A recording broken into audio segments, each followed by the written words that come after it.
live stream.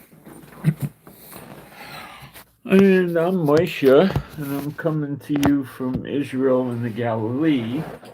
Uh, Today is November 17th. It's a Monday,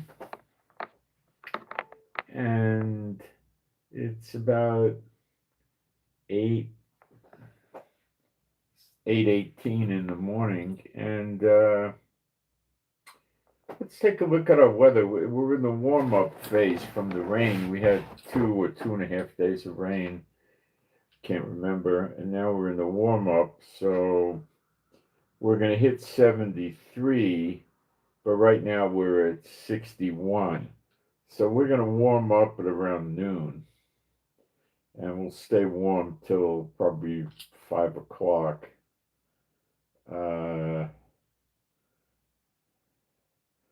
Yeah, probably about 4:35 will be warm. Then we'll cool off. We're going to go down into 56 tonight. So we're going to have a cool night. Tomorrow we hit 76 and we go down to 57. So it's still going to be cold. Then we hit 78 on Wednesday, and then the cold at night is 59. Then we hit 80 on Thursday. See, it takes a few days to warm up. Then we'll start being warm. It goes down to 60. And then we hit 83 on Friday, then 82 on Saturday. And we're still going to have lows around 60. And that's how it's going to be for a while. Then we'll be in the high 70s. And, it's going to be pretty palatable weather for a while. I hope sometimes we can go until mid to late December before we see the rains. Sometimes we get them at Thanksgiving. It's hard to say, but I think we're not going to see it for Thanksgiving according to the broadcast. So no, I don't think we will. So the rainy season is not a lot of fun here because it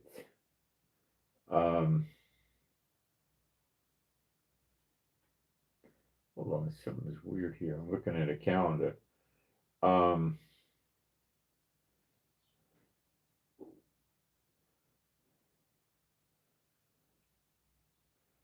be the wrong month. Oh, I don't know what's up with these calendars. Something's wrong.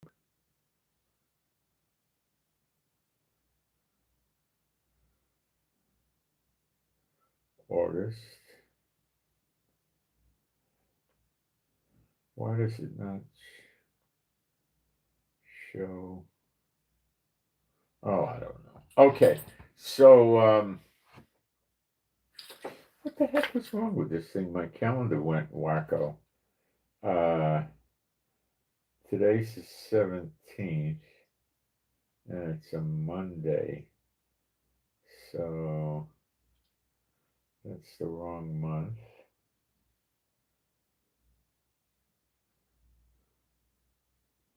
That's wrong. There it is.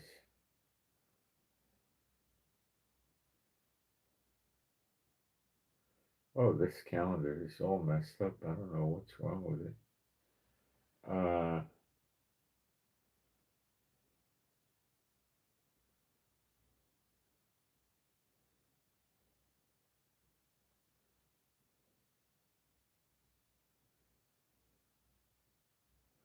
Don't know. Okay, anyway, there we are. Today I'm going to take you on a deep dive of the flying cars. I did a bunch of research on it that China's going to release 10,000 very shortly for sale. And the countries that are probably going to buy them are the UAE, Singapore, Russia. Of course, they'll sell some in China. And they're going to sell them just to the BRIC countries. They already got orders. Now, that's one factory going to make 10,000 this year. There's a list of factories that are applying with the government of China to manufacture them also. Okay, these are genuine flying cars. they fly. You do not, you could be uh, a 3-year-old and sit in the car and the car will fly you. If somebody puts the destination in, it'll take you there. You're not a pilot, you're a passenger. It's like the robot Uber. You just sit in the back and it drives you there. Okay? This is pretty weird. And I'm going to explain to you the threat level it presents to Israel. Okay, Trump in Venezuela. Another drug ship got taken out. I think they're up to 21. That's what I read. It sounds a little high, but maybe. And the aircraft carrier Gerald Ford's in posture in the Caribbean. And is Trump going to attack Venezuela or not? Is he going to hit drug cartel buildings, structures, growing fields, things like that, warehouses? Or is he really going to go in and take out Venezuela? Trump demonstrates no desire to go into war at all. He's afraid, apparently, so I don't know what he's going to do. Now we got news from our friends in Iran. You know, those nice people that always tell the truth and never lie, and peaceful people, of course, you know, Satan's chosen people. They said they have 2,000 ballistic missiles ready to go to hit America, Europe, and Israel. Now, they would also hit the Arab oil-producing countries that play ball with America: Kuwait, Bahrain, Qatar, UAE, Oman. I don't think they would hit. Jordan, come see, come saw. Saudi Arabia, yeah. And Iraq would I'm quite sure join in. They've been armed by Iran very recently. And that's the type of threat that's going to scare Europe and Trump to do nothing about Iran. You watch. They will be scared and they will do nothing for a while. Iran's going to get it. I don't know what they're going to do, but the countries are going to back off and be scared of them. And then they're going to have to stop Iran because it gets destroyed. But I can't give you the precision timing. It's in Jeremiah 49, and it's called Elam, E-L-A-M, and that's Iran and Iraq, both of which have severe water shortages, by the way, and it could include a small piece of Syria. So that is, believe me, very troubling. When they attacked us in June, the 12-day war, they had a 17% success rate on the missiles getting through. Now, we got way more defenses than probably anybody has. They got through the American THAAD systems. Yes, they did. We have a few of those in Israel. They got through the Iron Dome. They got through the Arrow 2 and the David Sling. So you got the Iron Dome, THAAD, David Sling, Arrow. They got through 4 missile systems. Not all that accurate, but they did get in and they caused a lot of damage in Israel. Since practically everybody has a bomb shelter in Israel, they didn't get too much loss of life or injury, but they're pretty bad. Now, we've improved our defenses learning from what they did, and they improved their missiles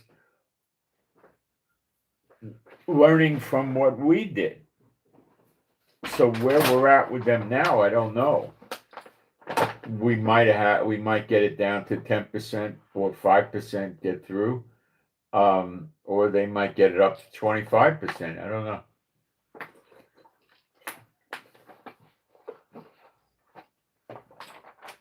My guess with Europe and the other the other Arab states in the region that the penetration rate of their missiles would be dead bare bones 40%, maybe 65%.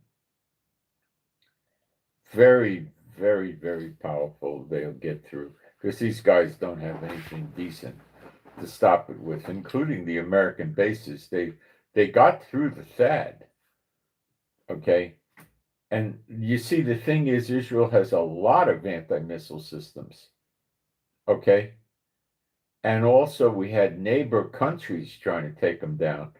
Still 17% got through. So you have to understand that the threat level from them is very real. And do I think it's going to materialize? Oh, yeah.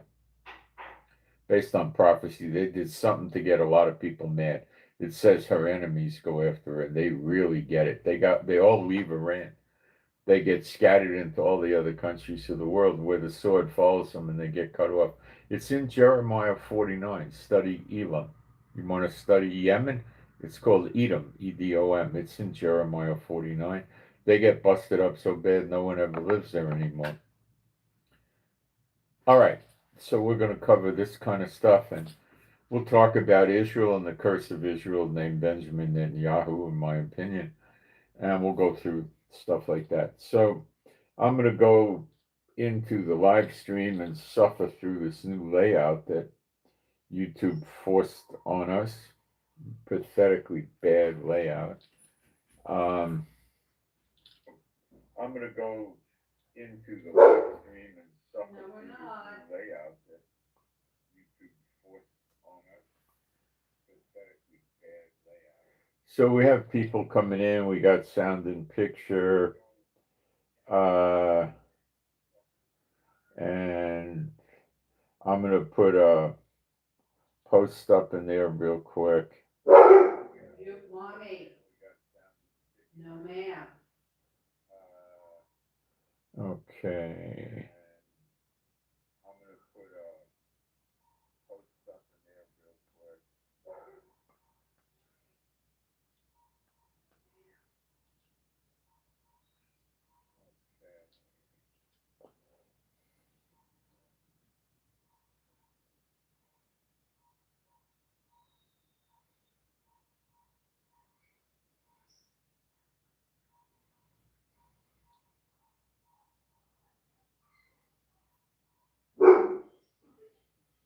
Okay. Okay.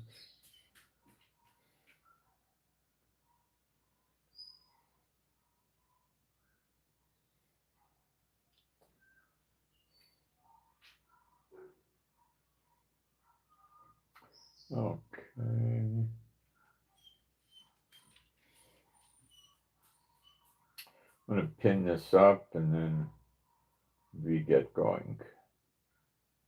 It looks like it worked. Okay, let me turn this thing off.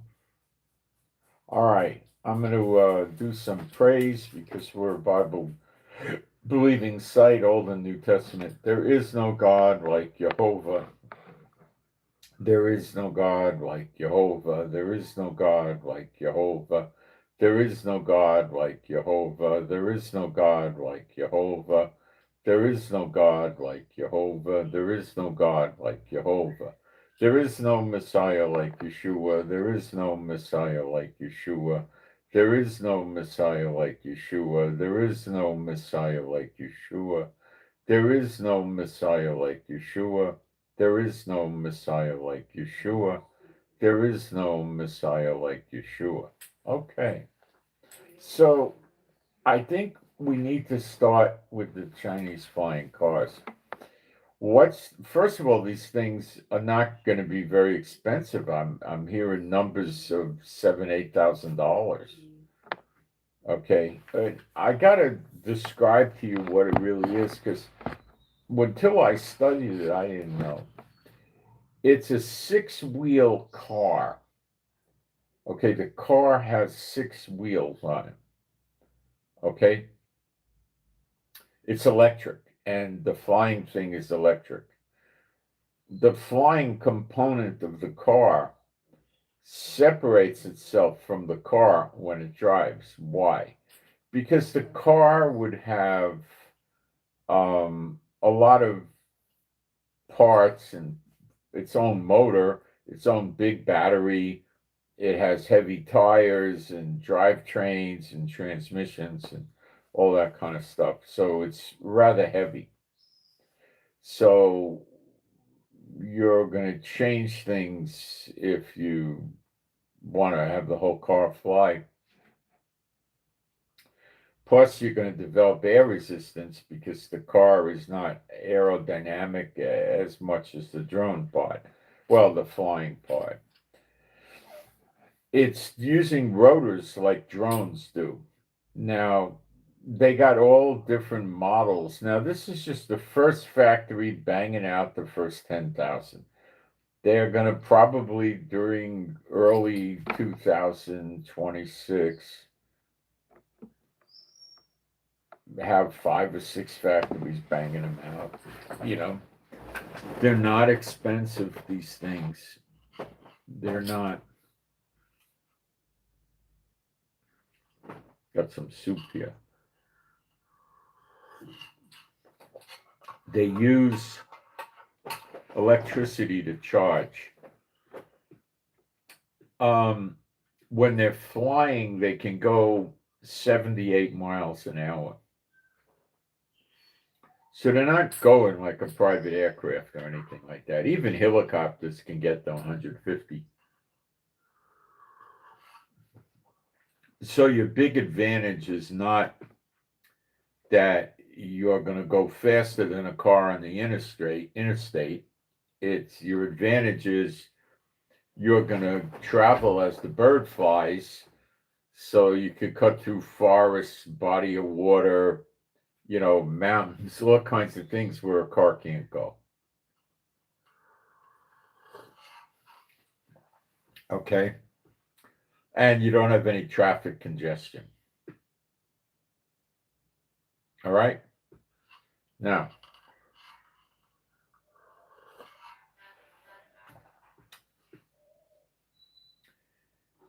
can this thing see at night? We'll get into that. I'm not certain how that'll work yet, but the car is operated by artificial intelligence. You don't fly it. You're a passenger. You're not a pilot. Now, there's all different models that are going to be coming out. This particular one is 15 and a half feet. Now, I believe that's the vehicle part, which a lot of that you're going to leave behind. Probably the drones are about half the size. The drone, the flying part.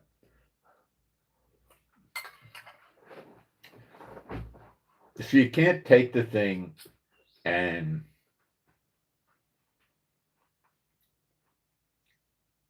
you see there's going to be certain areas they are probably, I don't know for sure, and it's going to depend on the country, restrict the use of these, okay? In a congested city of 7 million people, are they going to let these things fly around? I don't know.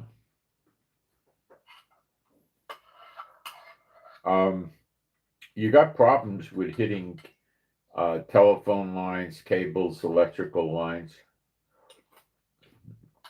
But I imagine they built something into the AI so it could detect that stuff.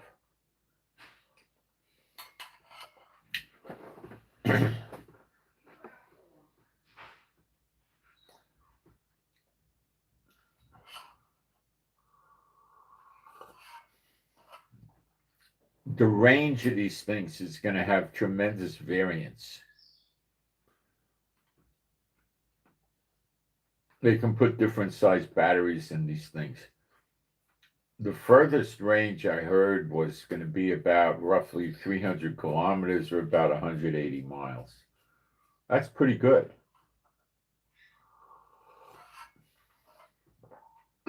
Then you got to charge it. And I don't know how long the charging is.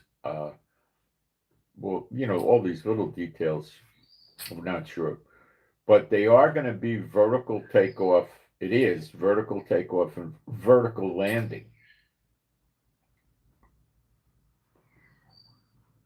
And that's super important.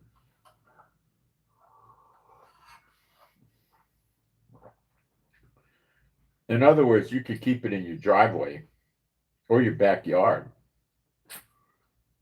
You don't need a driveway, just keep it in your backyard, a fenced in backyard for security.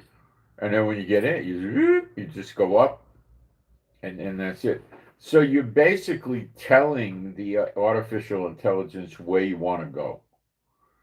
So it's probably going to have protocols with you where it narrows down exactly where you want to go.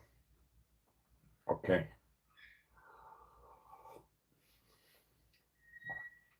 And then it gets there and it lands.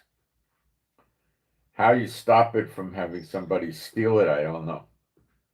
You probably have, some anti-theft devices in there.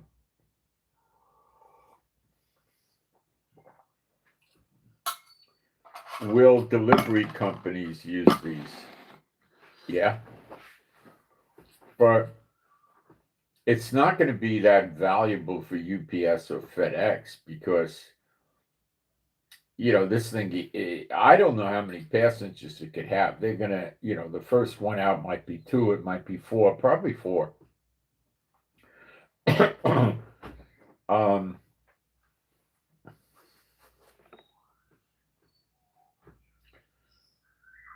But filling it up with packages isn't gonna work. Now, who would it be really good for?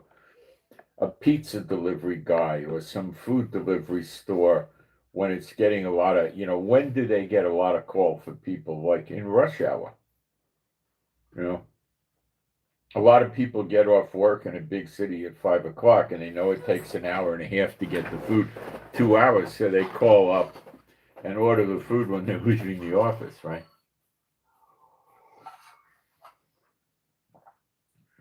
When they get home, they change, they get ready, then the food shows up. All right. This will cut the delivery time in traffic, whoop, to nothing. So the guy can get in the vehicle with 5 or 6 food deliveries, keep telling AI where to go. He lands, he gets out, gives him the food, gets the payment, gets the tip, whatever, takes off again. It goes like that. So they could deliver the food rather rapidly. And that's going to change things. The food will come piping hot. Like if you order a pizza in America, let's say at 10:30 at night, it's going to come pretty quick. Unless they're going to load the guy up with 6 stops and it's going to take him forever. But with this, it'll be very quick. Any kind of takeout food. It'll work with like FedEx special delivery, which they'll probably start companies like that. So you put your order in and you have it in 2, 3, 4 hours or something like that.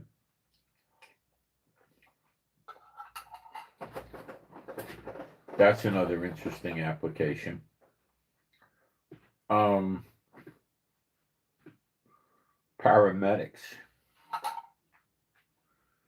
They're not going to have their full plethora of equipment, but first responders, like the fire department comes and tries to stabilize the person before the paramedics get there.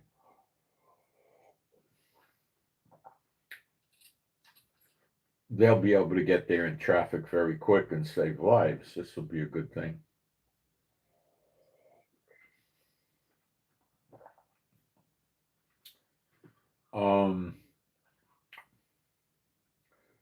Will police use it?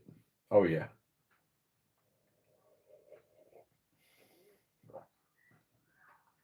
They'll use it for a number of things: surveillance, catching people fleeing.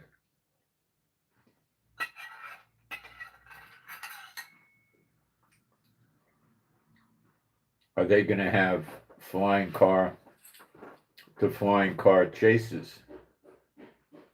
Probably.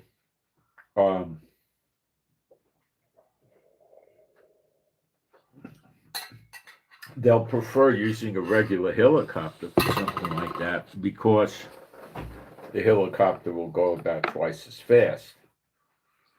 And it's bigger, and they can get more armament in there, more special equipment and stuff like that. So,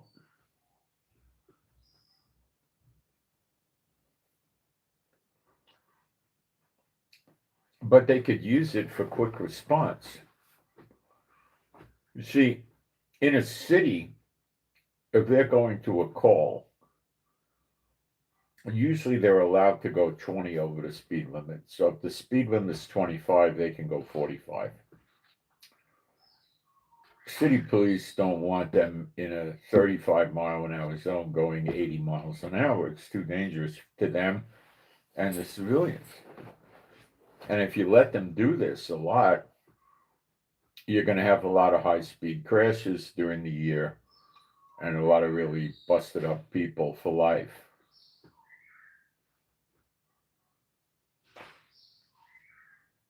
Well, now things are so violent in America, but it used to be that most cops were injured or killed in auto accidents, not from gunshots or stabbing or anything like that. But I don't know if that's still true. I have doubts about that.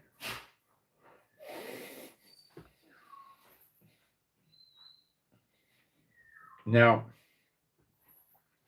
I should tell you what the AI does for these things. Now, we call it AI, it gets people scared and upset. If I said autopilot, which is AI, you wouldn't be upset. They had autopilots for passenger planes since 40 years anyway.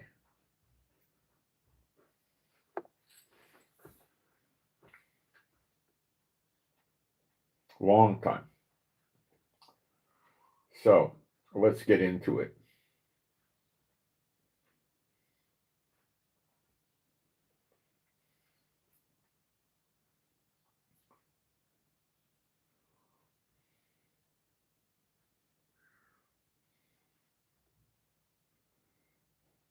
So the first people to get them is going to be bricks. The vehicle is 5.5 meters in length.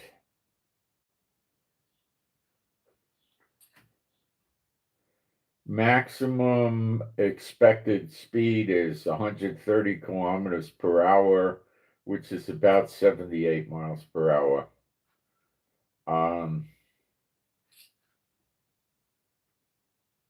But then you see you got to take into account tailwinds, headwinds, and side winds.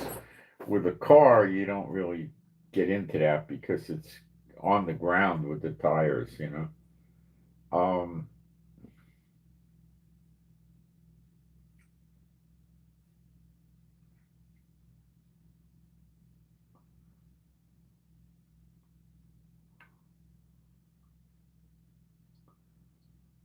There's no pilot controls inside the aircraft. So if you wanted to fly it, you couldn't.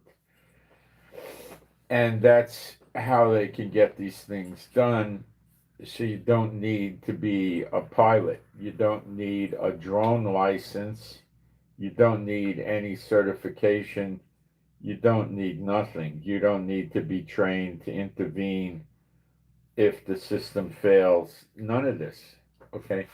Now, there's different versions and renditions and different governments, and we'll cover that. They may put different conditions on. I'll explain this to you. So it's basically got zero pilot training, okay? You're going to have to get familiarization when you buy it. I mean, you're going to have to learn how to charge it. You're going to have to learn about how it detaches from the car, and then how do you get it back in the car? You know, I don't know how you do that. I don't know how heavy it is. It's probably going to be heavy enough. You can't just pick it up and put it in the car.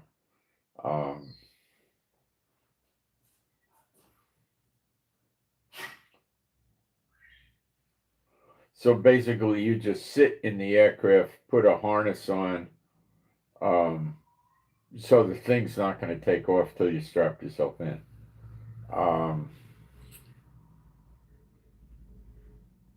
So the AI or the autopilot, if I wanted to relax you, it covers takeoff, landing, hovering. Yes, it's like a helicopter could hover. Following the route, avoiding obstacles, correcting for wind, and emergency descent. If something fails, it goes down quick. Now, in my opinion, they should put parachutes on these things because they're not going to be that heavy. And if it all goes bad, you're not going to have to crash land. The parachute will land and, you might get a little busted up like you fell off a step in your house or something like that, but not too bad. Not like falling off a ladder.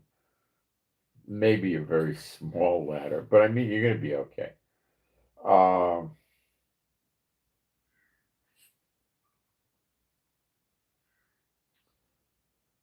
It also does stabilization. It keeps you from dumping over. You wouldn't be happy if you were in it upside down. The harnesses would hold you in, but you wouldn't be happy.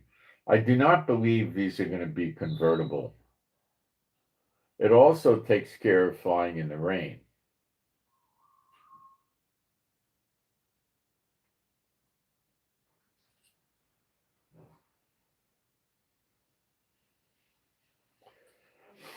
The artificial intelligence is constantly adjusting each rotor. They have 8 to 18 rotors. Maybe 12 is a reasonable amount of rotors. Okay? It's like a drone. Each rotor hundreds of times per second, keeping the aircraft stable even in crosswinds, turbulence, and rain. Rain would mean snow and stuff too. Hail, I don't know about. Probably. Okay. You don't want winds tipping it, blowing it into buildings, taking it off course, stuff like that. A human could never control all these rotors anywhere fast enough to keep the flying car stable like the AI does. That's the reality.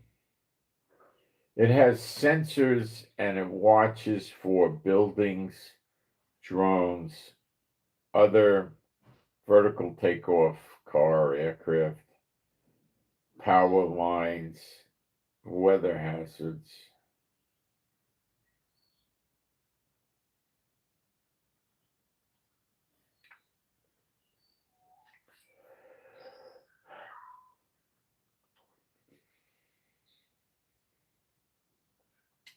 It plans your route for you. So, I mean, it might ask you if you want the scenic route or the most direct route.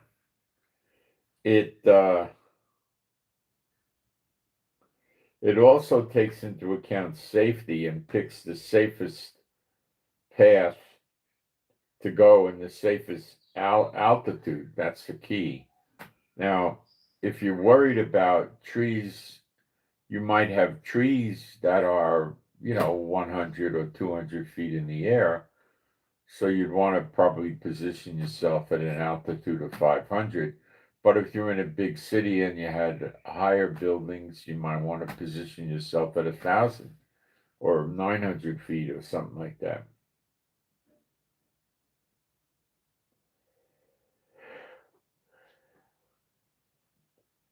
The system uses GPS, 5G, 6G network data, air traffic databases, weather forecasts, and no-fly zones.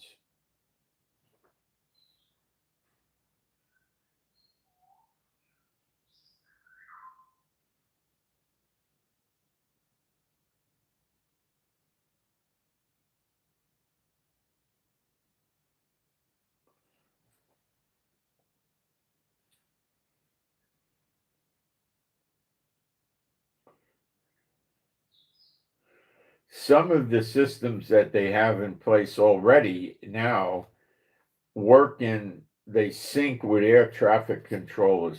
So the air traffic controller knows where they're flying and probably picks it up on radar.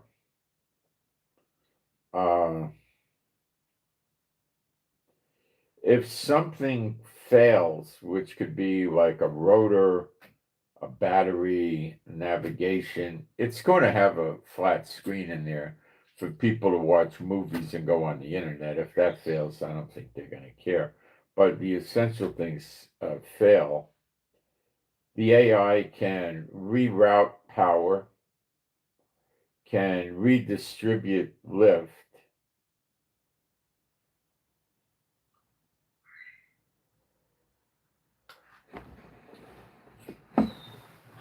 initiate safe landing if indicated, call for ground control,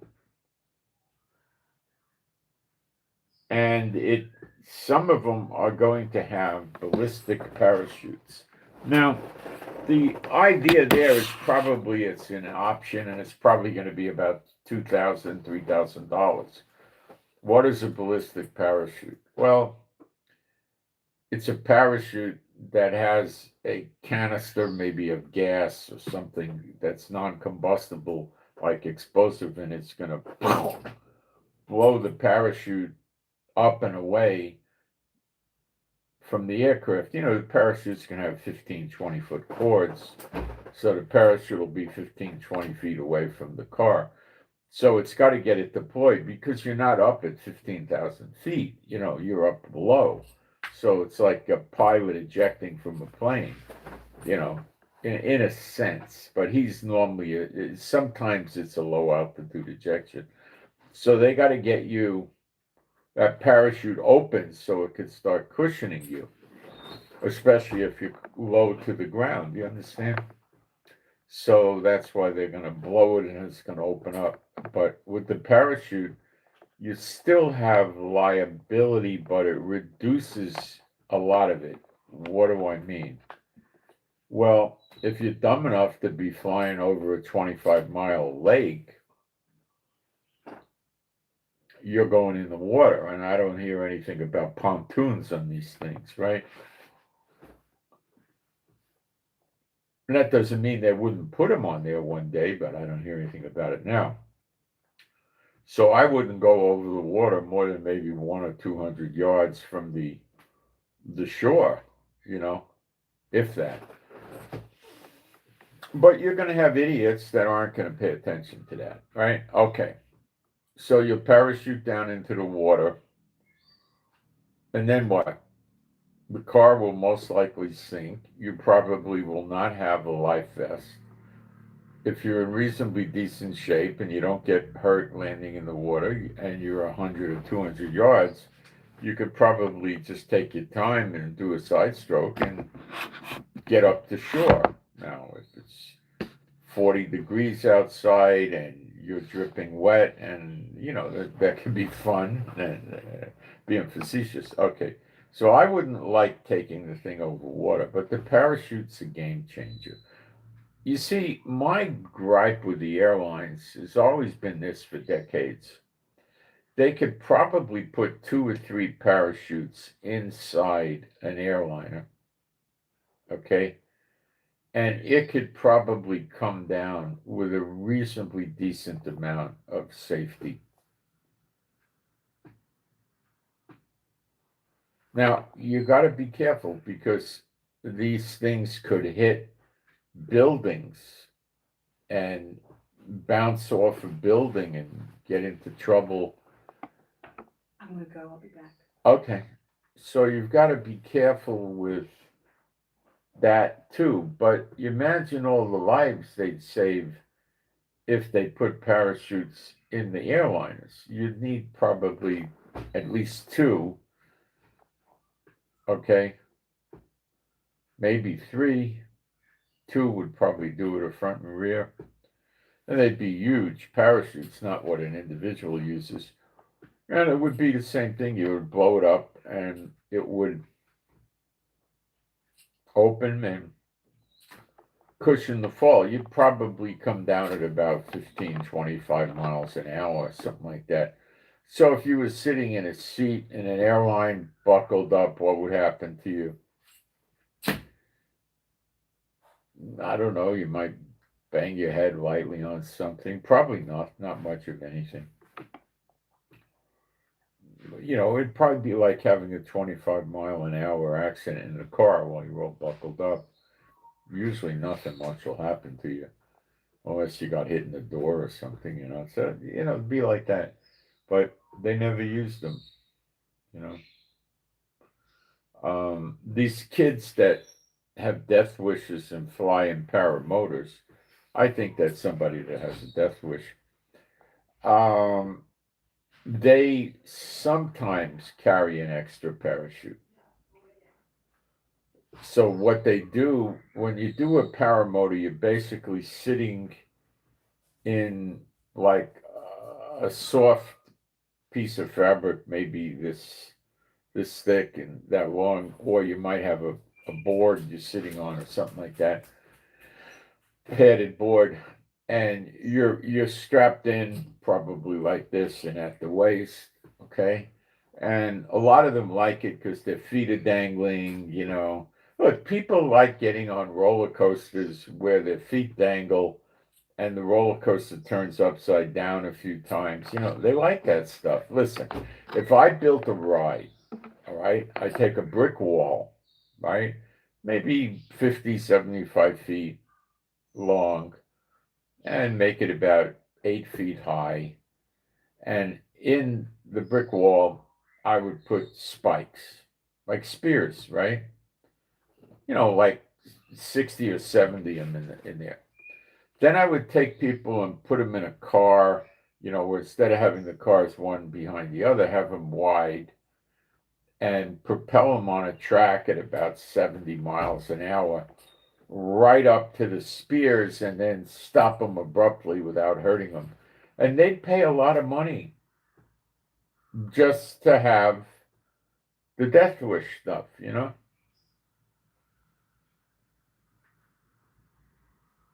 Some people don't get relaxed unless they have a near-death experience. They're crazy people.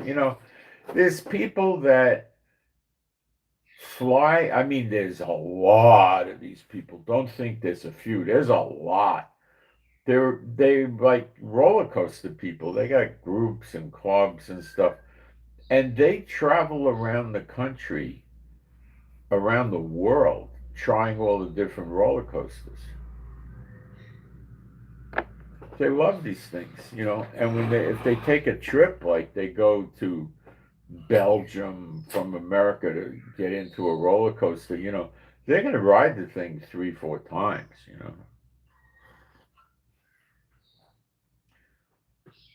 So they'll travel around that country and the nearby countries, sampling the different roller coasters and death-defying rides that they have.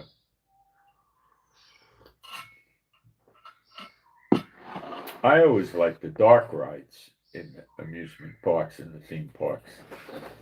I went on some roller coasters. I don't particularly enjoy them. They got dark ride roller coasters too, like Space Mountain. I don't particularly enjoy Space Mountain. I've been on the roller coaster a couple of times. I never had a really great time on it. There's another one. Don't remember the name of it. It's got like a lot of bugs coming at you, like the Mummy. I think it's the Mummy or something like that.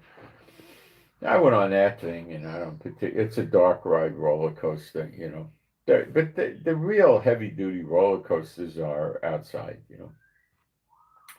And people go and they join clubs and groups and they take trips and they talk about the roller coaster and the angle, the drop, the grabbing air, and it never really appealed to me.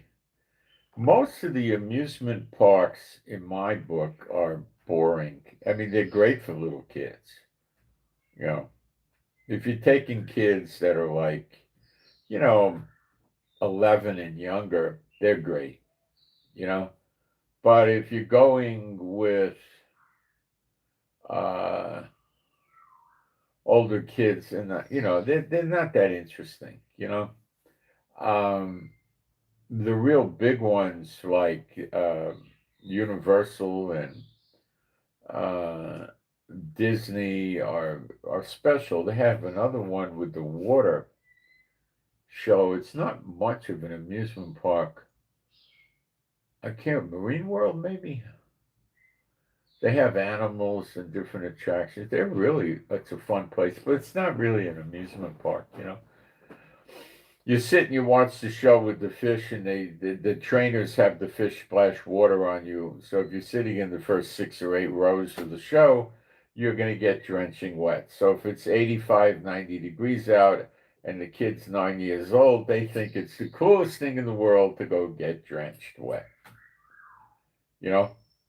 Disney's got these rides where you sit it's like a river ride, and you're sitting in this round thing, and it has about 10 people in it, and you're buckled in, and it spins around, and you go down this river, and they got parts where they dump water on you. So it's like, if you don't mind walking around the park dripping wet, and on a 92-degree day in Florida, you don't stay. You think you're going to cool, you're going to dry out very quick. From my experience, yes and no. Your undergarments don't dry out that quick because they're not subject to the sun. Your outer garments, your shirt and your slacks, are usually shorts, and your sneakers or whatever you're wearing usually dry out pretty good. It's not an adult pleasing experience. It stinks, but little kids will love it. So anyway, these things are a reality. Okay, they're coming to the market, and they're going to be very affordable. And now, when they have them in the UAE, the UAE might tell the people they have to take a course, and they're talking about maybe 6 to 10 hours. Okay, and they're not going to fly the thing. There's no pilot controls, but it's going to get them acquainted. Look, when you go drive a car, you got to go for quite a few hours of training. Either you go out with a learner's permit, or you go to simulators and people will help you, but it's not so easy, right? Okay. Then there's other kinds of flying cars that'll be coming out where people will fly them. Different degrees of flying them. You're not going to be completely on your own ever with these things, okay? And you might have to go 10 to 20 hours or up to maybe 30 hours or something like that. Probably not more than 20 for instructions and flying with a simulator and learning. So you're going to have like a half a week worth of, time in it.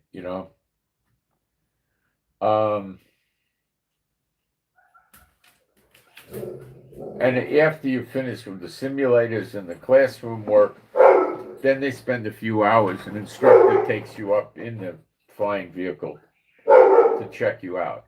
Now, all right, mommy, stop it. There's other things. Mommy! There's other things there. Apparently,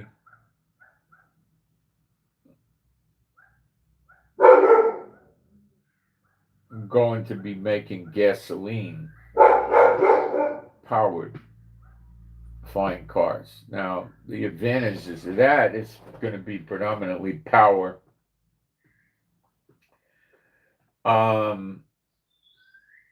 So they're going to go faster. I think they'll probably go over 100 miles an hour, or at least 100. Like a Piper Cub goes about like that, right?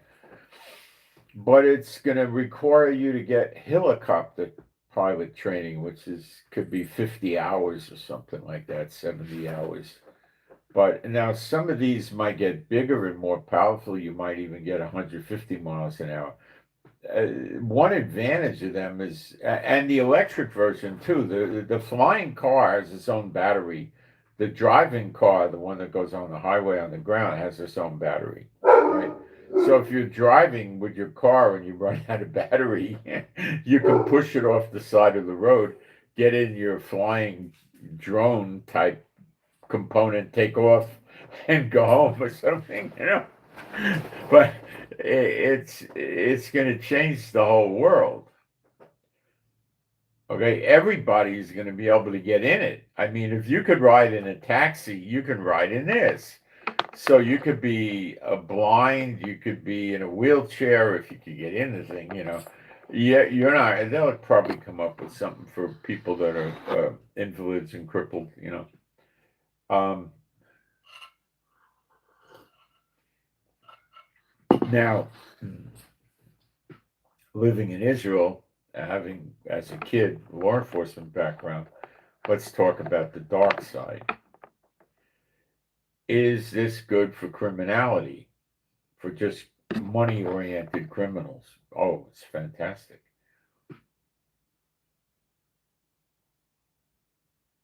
They could land on roofs at night, quietly, with angle grinders and sawzalls and cut holes in the roof with a rope and drop down.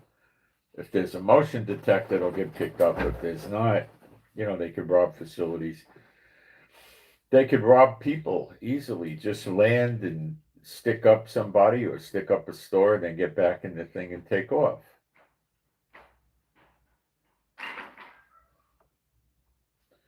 The cops will come, where'd he go? Well, he went up and he went that way. Well, after he goes 10 or 15 blocks that way, he makes a right or a left, and, you know.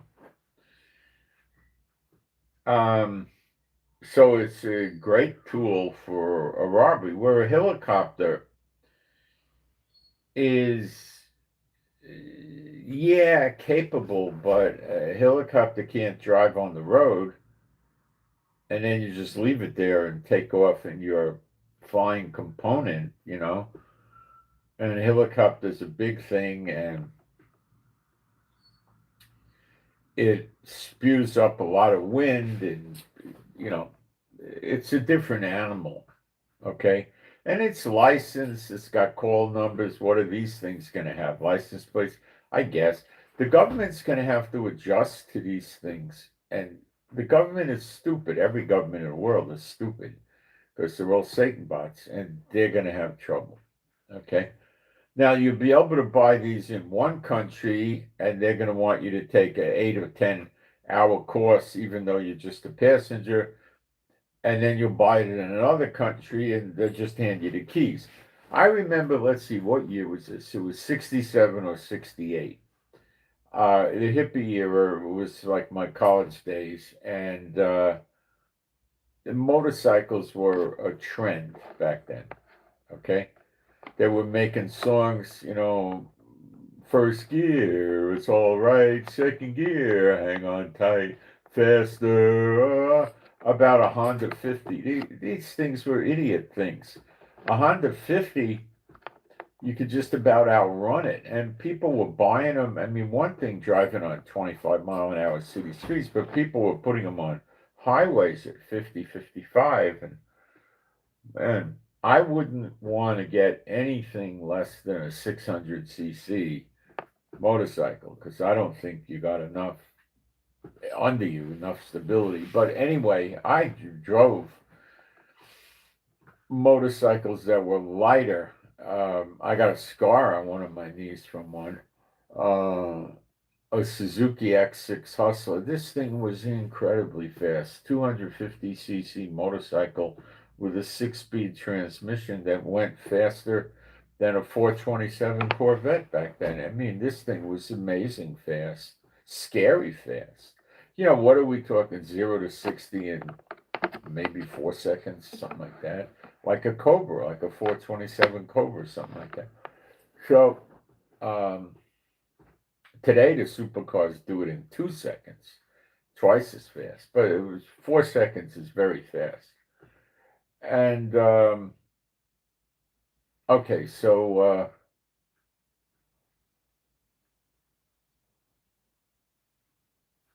a friend of mine buys a Yamaha. They made a Yamaha 305. It wasn't a dirt bike. It wasn't like you know, a chopper. It was like a mild passenger motorcycle. You know, it had a one long bench seat kind of thing for two people. And he bought one. Back then, there was no motorcycle driver's licenses. The concept hadn't materialized. They had bus licenses, truck licenses, but motorcycle, nothing. You had a driver's license, you just got on the motorcycle and drove. That was it. So he goes to the store and he buys the motorcycle. And he never had a motorcycle before. So he told me that this is a very good friend of mine. We were roommates. And so he tells me the guys in the store come out and stand on the street and watch him drive away. So they're a little bit, you know, in my opinion, people drive so bad today. I wouldn't want to really be on a motorcycle. I was on a motor scooter once. I drove a bunch, like a Vespa thing. They're very flimsy with small wheels. You know, they're different than a motorcycle. You feel different with them because it has sort of like a little body. You put your feet on a big piece of metal. It has the metal also like a fairing or something, but it's still a rinky dink, you know. You take that and then you compare it to getting on a 1,000cc BMW, and now that's a serious motorcycle. You got some substance under you. So anyway, he got this Yamaha, and was driving it. He drove it home. He had it. It was the summer. He had it for a while in the summer. And he was taking it on the parkways where the speed limit was 65 or 70, and he was going 75 with him. Now, a 305 is not my idea of something you want to be on the freeway with. I don't know. It's okay, you know, but it's really too light. Wind to move you over to the next lane or something, you know. So he was doing that, and then he was right near his house after he had the thing about 4 or 5 weeks, and he was just in, you know, city street in the Bronx, slow speed. You know, people will go 15, 20 miles an hour. He was going pretty slow, and he made a turn, and something went wrong, and he hit a parked car, and banged his head. So he went back home, and he was only, you know, maybe 60, 100 yards from the house. He went back home and put the bike away, and his father came with him, and they went to the hospital, and they had a plastic surgeon sew him up so he wouldn't have a bad scar. And he didn't want the bike anymore. He sold it. He was done with it, and he never got another one. Never got another one. No, they're too, you know, they're too vulnerable. Okay, so what is the danger with this? You got criminals using it until the governments adapt to it. Okay, criminals will use it. They'll use it for everything, mostly robberies. Remember, they'll be able to land on rooftops. That's a whole different ballgame. Putting a helicopter down on a rooftop is not a great idea because of the weight of the thing and the size of the thing, but this is nowhere near the weight of a helicopter. Okay.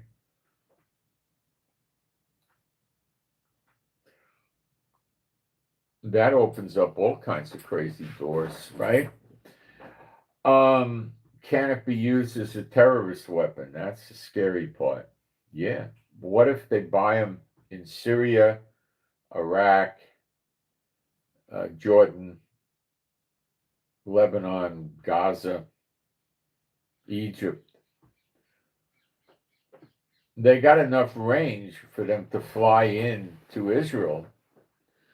So,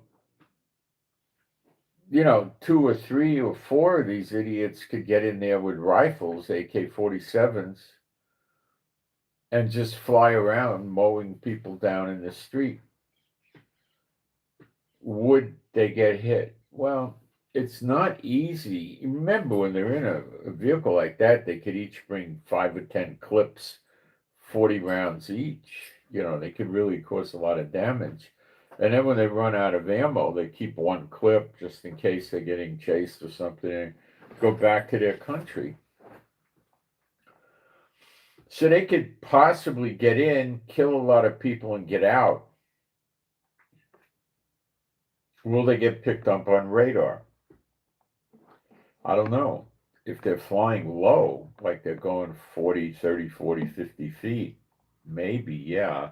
But what if they're going 15, 20 feet? I don't think they'll get picked up. I don't know. Our radar has to have been adjusted to sensitivity for drones, so maybe it would get picked up. But so what? What are they going to do? Shoot a missile at it in an urban area? They can't do anything. They got to send the soldiers out.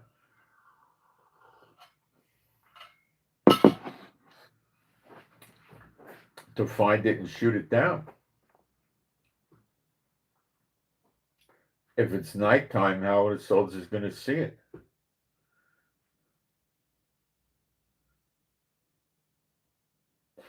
It's not easy to take out if it's flying at 78 miles an hour.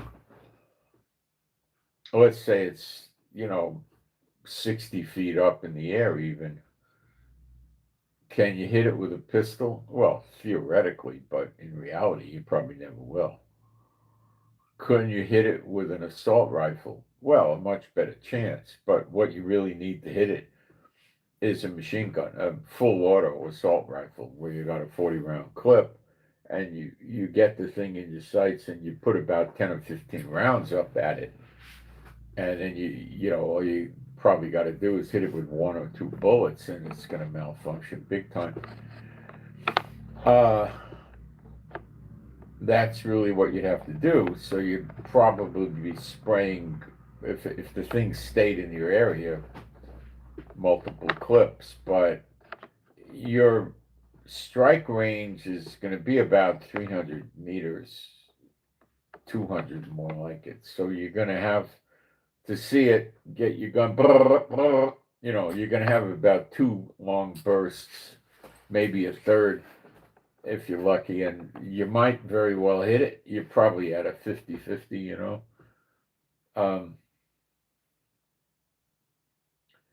So how do we defend against that? You see, it's a real problem. But, well, we got the problem already, do we? Yeah, drones. True. But this is a new dimension. Drones don't carry, 3 or 4 machine guns and run around spraying bullets, hundreds and hundreds and hundreds of bullets. They have an explosive type situation with them, okay? This is different.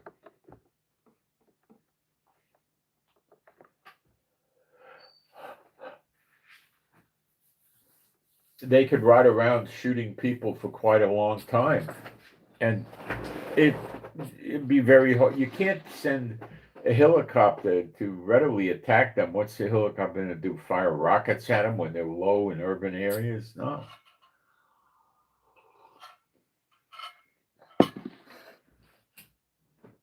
Could the helicopter train its gun on it? Well, the gun would probably be a 20 millimeter, and that's got a range of 5 miles, and it'll go through walls, even concrete. It could. It depends on the wall and the range and so forth. But what's in the background of this shooting? It can't go spray bullets into people's office buildings and apartment houses. It's a difficult thing. What about if the gun was just a 50 caliber? Well, it's the same thing. It's very dangerous. They could reduce it, and just carry like a 223 with a big drum magazine of 100, that would cut the penetration down. But you can't be spraying bullets around in an urban area with buildings. You're going to kill people. This is a problem. Now, couldn't they do this with the paramotor? Not really. Why? If you're close in around buildings and trees and wires and stuff like that in a paramotor, you got to watch where you're going. So it's going to be a little dangerous to try this at night, and you've got to steer the thing. So you're sitting in a seat and you're steering with pulling cords, 2 cords and stuff, right? You with a rifle, could you shoot with one hand and hold the cords with one? You probably wouldn't be steering well and you wouldn't be shooting well. But in the car, at least two people could be in there shooting with full auto, have a stack of clips, and you could put 1,000 rounds in there and just start spraying people like crazy, even if they're not in the streets, spraying in their houses. See what I'm saying?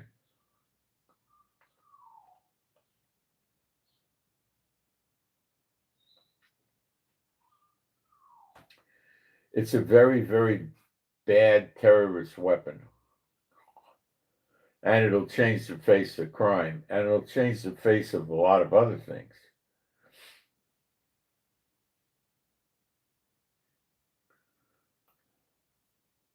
And it's affordable. So people in Jordan that hate Israel, there's probably 10 million that would be happy to be jihadists. Just take off, fly into Israel, and start shooting. Go to a moshav or kibbutz, go to little cities and villages, go at night to apartment buildings and just spray in the apartment buildings at random.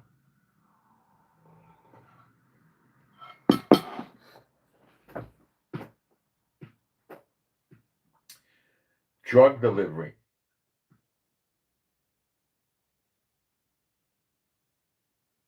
You're on the ground, right? You're negotiating the sale price with your customers. You don't have the drugs. The guy pays you. You get on the phone or the walkie-talkie. And you tell him, "Okay, bring the drugs over here, over the yellow car on Montgomery Street. About 3 cars from the corner." "Okay, yeah, I'm here." "Okay, drop this amount of drugs down." He throws it down. The buyer picks it up and leaves. So how do the police bust them? They can, but it's difficult. It's a complicated bust because they never got him with possession. The buyer had possession. So this is a troubling thing because they are going to sell them. China wants to sell them to the BRIC nations, and they're already getting orders. So if Russia, China, and UAE and Singapore buys them, we don't got a big problem. But if these other countries start buying them, we got a problem.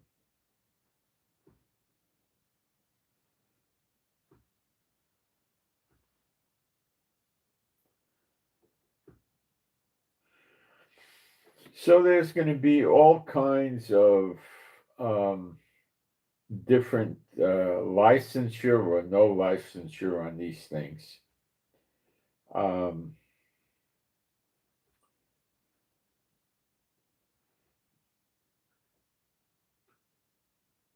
It's going to be pretty weird, guys. A whole new world.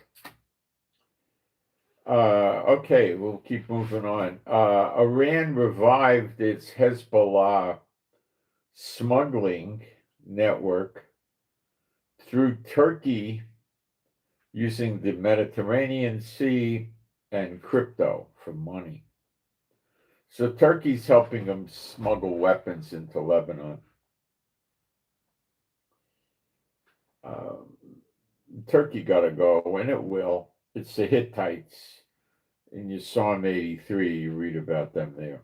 The Hittites is Turkey. They get it.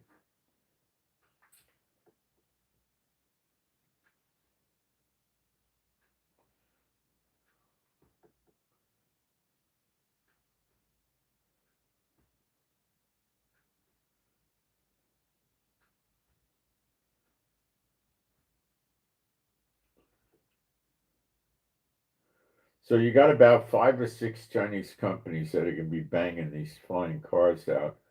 I mean, there was a cartoon, I've said this several times, in I think it was really not in the 50s, in the 60s, early 60s, called The Jetsons. It was a very cute cartoon. Um, it was a man and his wife and cartoon characters and some kids. They had a young boy and I think a teenage girl. And they had a maid that would clean the house, a robot. Hazel, I think her name was something like that. Maybe not, but anyway, there was a robot that looked like a robot, with all the metal pieces and wore an apron and a maid's hat. It's kind of cute. And would keep cleaning the house, vacuuming. I remember you'd see the thing vacuuming. And they had a car that was a small car and it had a bubble uh, passenger compartment. In other words, it didn't have um,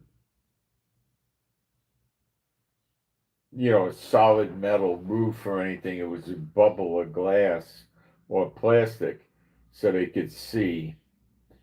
And they just got in the car and told the car where it wanted to go, and it took them there. And then they had AI in the house where they would tell things to the computer and the computer would do it. And basically all this is becoming a reality. And when we were watching this in the 60s, it never occurred to any of us that this would ever be a reality. We just saw it as a joke.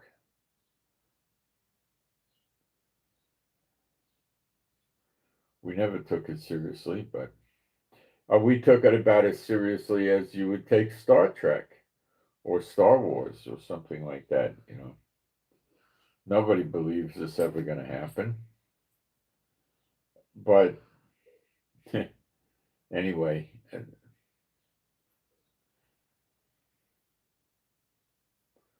pretty weird stuff, all I can tell you. So now we got to get used to living in a world like this if redemption doesn't come before it. I mean, you're months away on this, weeks or months, not far.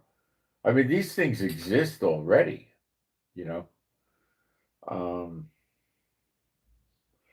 people are going to probably want to take the course and buy some where they could fly them.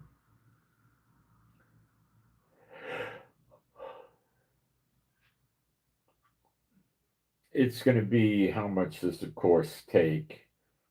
And then they're going to want medical. When you take that, it's going to be some sort of license. They're going to want you to get a medical.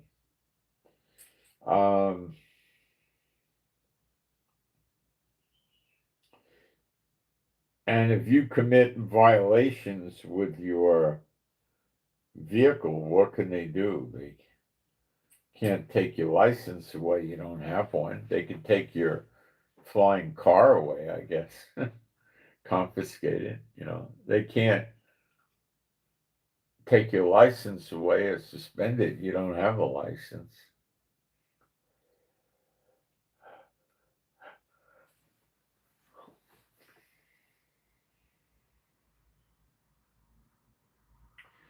So on Saturday, the Pentagon conducted the 21st known strike on a drug trafficking boat in the Caribbean. The U.S. Southern Command announced on Sunday, the day after.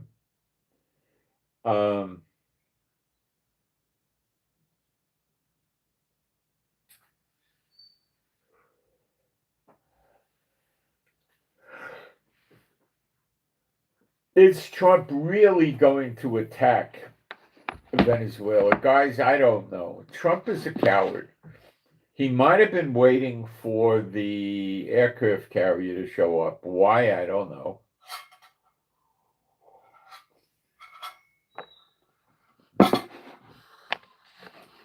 Probably he's fearful of interference from other countries. That would be why he would want the aircraft carrier there, in my opinion. I don't know why else he would want it there.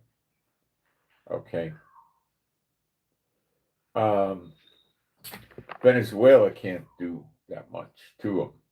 He's got about 20 warships there.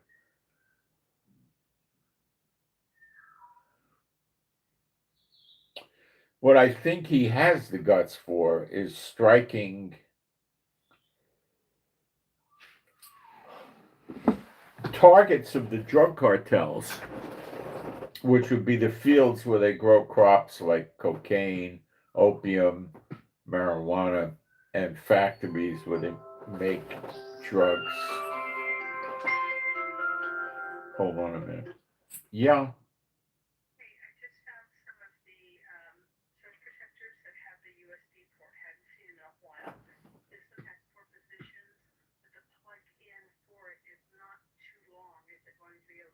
It'll be okay. All right, I'll bring it. Bye. Thanks.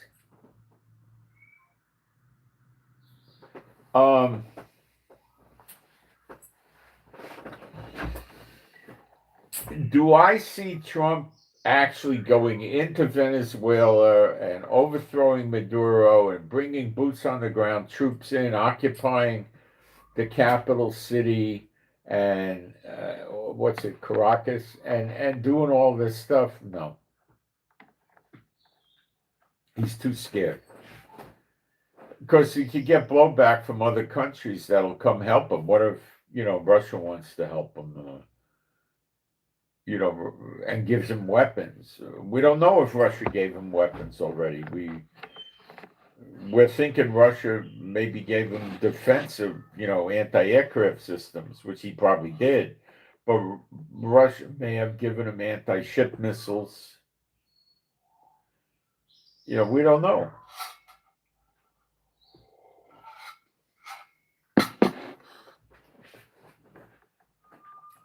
He could have medium-range ballistic missiles that hit Florida, that hit Puerto Rico.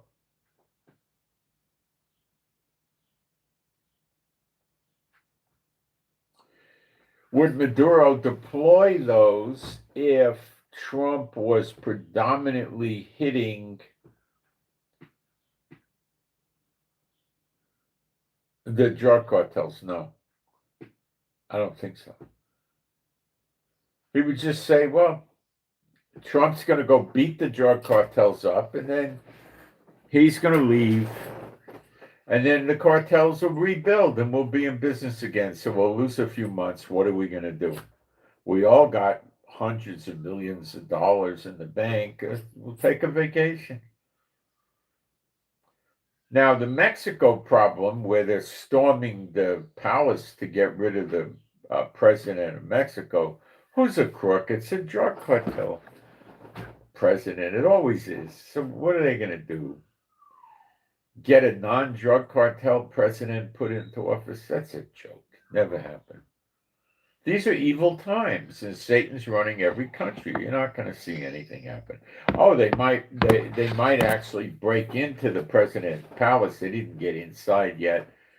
They probably will. They may not yet, but they're not going to get what they want. They're not fighting a spiritual war. They're fighting in the flesh, and it's not going to get them anywhere.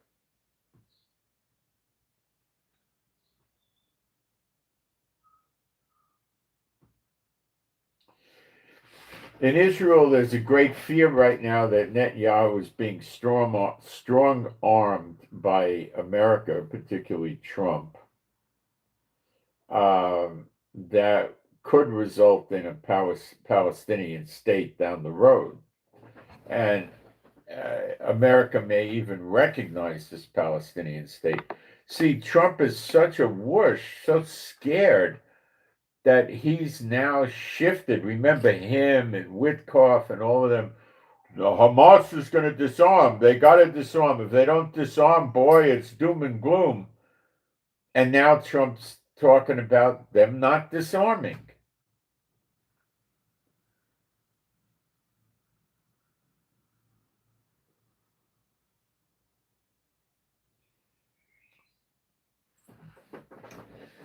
Trump is an unreliable politician. Whatever he says is worthless. He was talking on social media about a $2,000 or more stipend to rejuvenate the economy, and we're not hearing anything about it, and I don't think he took any action about it. Why is he talking about it if he doesn't intend to do it?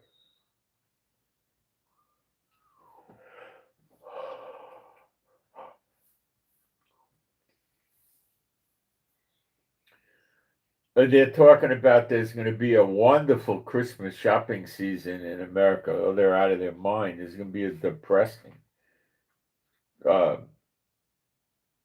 Christmas season in America. Yeah.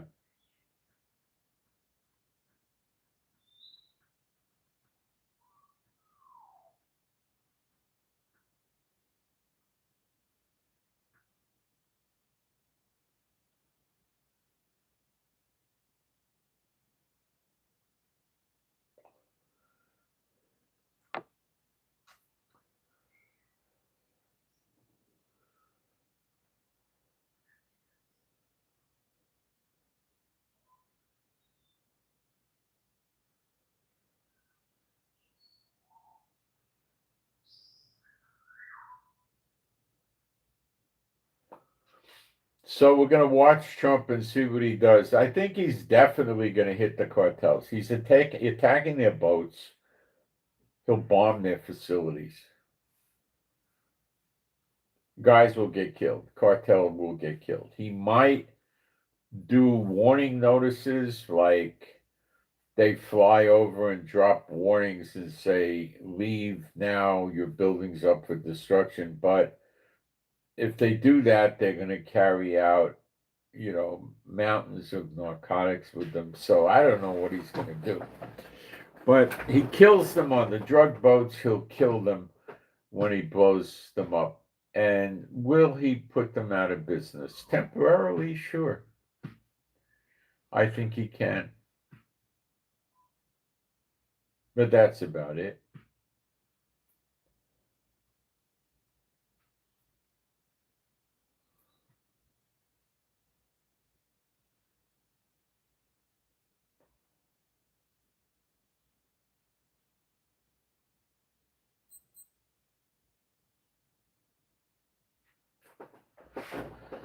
And we'll see this happen pretty soon, now that the aircraft carrier's there.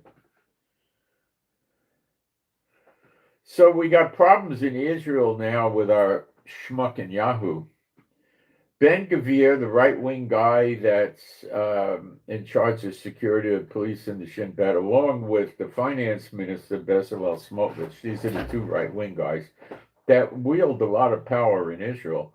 They sent a letter to Schmuck and Yahoo over the weekend demanding that he take a clear stand against the joint declaration by the U.S. and other Western powers in which they call for initiating a process that opens a path to a Palestinian state. That's how it starts. And I'll keep reading. I'll explain to you what happened afterwards. Their demands on Netanyahu worked. Smotrich addressed Netanyahu in a tweet accusing him of silence and diplomatic disgrace. In other words, Trump is saying all these things and Netanyahu's keeping his mouth shut. Well, that's because the two jerks are testing the waters to see if they could sell Israel out. Netanyahu will sell his own country out. He's a piece of garbage. You must understand, this is an individual with a heart right after Satan's heart. This is a junk monster, okay? 2 months ago, immediately after several countries announced their in the unilateral recognition of a Palestinian state, you promised that you would respond decisively immediately after your return from the United States. Since then, as mentioned, 2 months have passed during which you have chosen silence and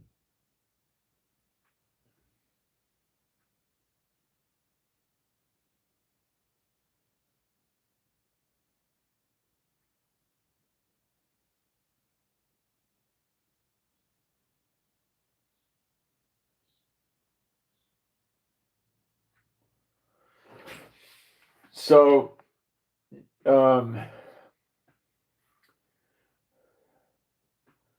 there is mounting concern that Netanyahu is being strong-armed by Trump.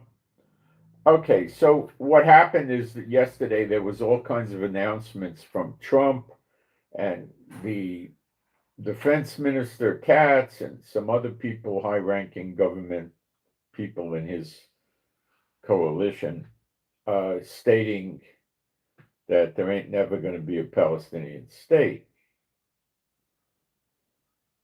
So Netanyahu responded to the threat because he doesn't want to get a vote of no confidence and wind up having to defend himself against his criminal cases and go to jail. So he did say it, but that means nothing with Netanyahu.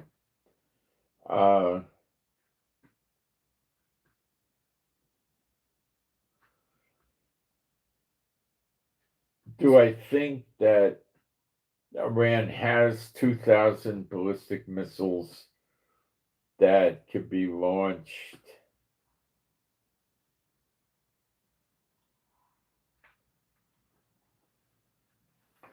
And Europe, America, other Muslim states in the region, and Israel, yes. They have been missile cities. If they don't have 2,000, they might have 1,100 or 900, or they got a high amount.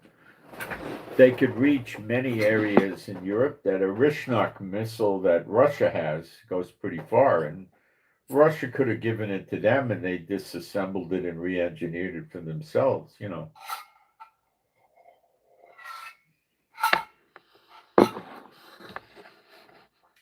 Quite a few hundred miles, which would take out, you know,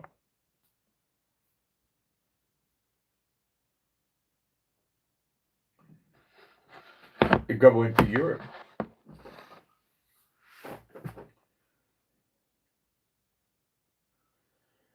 And what's going to happen with Trump? Oh, he's going to get scared of Iran and do nothing and let Iran do whatever they want, pretty much, as long as they don't start attacking countries and things like that. But you see, the problem is Iran already started attacking. What am I talking about? Well, the other day they just captured a ship going from the UAE to Singapore, nothing to do with Israel.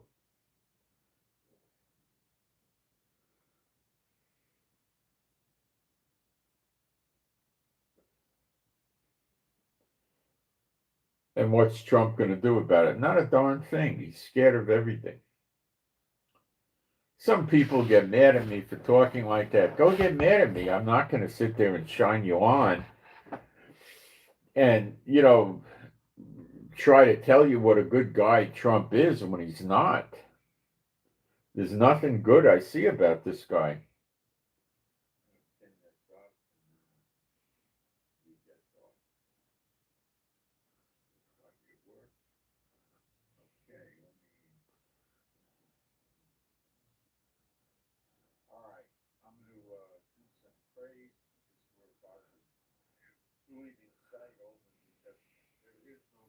I'm looking at the live stream, see if I got questions, because I do try to answer questions.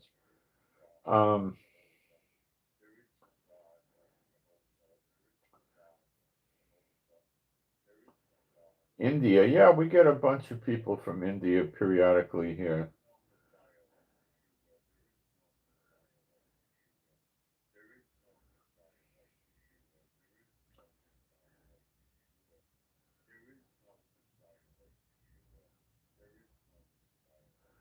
Yeah, you got to take the country back if you can. I agree, it's a great idea, but so far you're not doing too good with this character, Trump.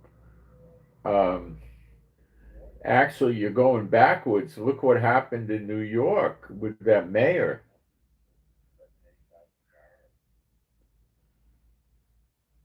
He's going to strip the guns from the people in New York. You could take that to the bank. Um, if the cops go after Muslims and arrest them, he's going to bear down on the individual cops and make their life miserable. He's going to try to put as many Muslim cops in the police department as he can, radical Muslims. He's going to start giving stuff away for free, so all kinds of illegal aliens in other parts of the United States will come there. He'll put them up in hotels. I don't know where he's going to get the money. I don't know what he's going to do. Trump's going to cut him off. He's not going to get money from Trump, but he can get money from the Arabs. The Arabs will give him money.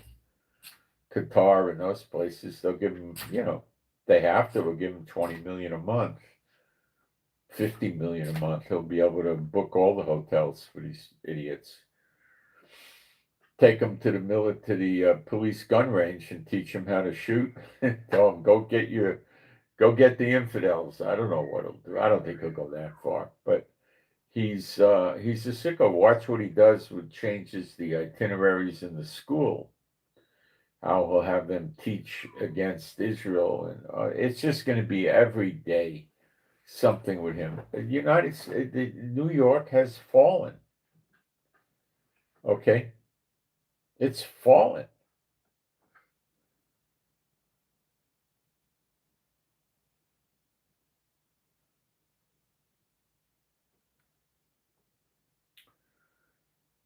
He's a bad dude.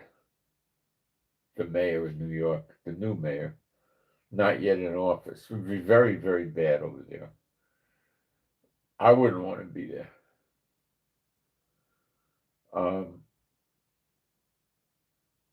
People are going to be leaving. Are they going to come to Israel, the Jews? A few. Where are they going to go? A lot of them will go up to the suburbs.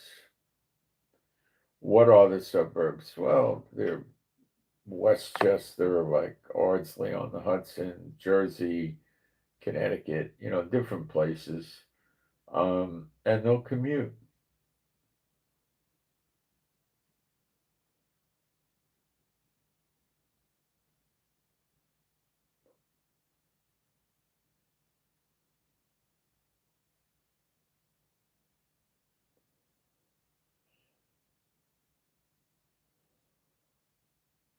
It's terrible what happened. Do I think it's going to reverse? Nope. All right, I got something here. Let me read it.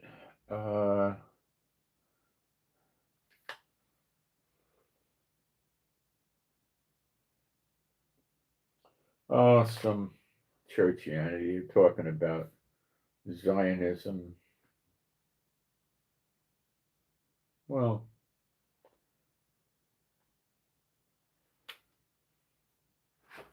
the Bible's Zionist. Read Genesis 15. God made a covenant to give us the land from the Euphrates to the Nile. That piece of land is about 100 times bigger than the piece of land Israel has now.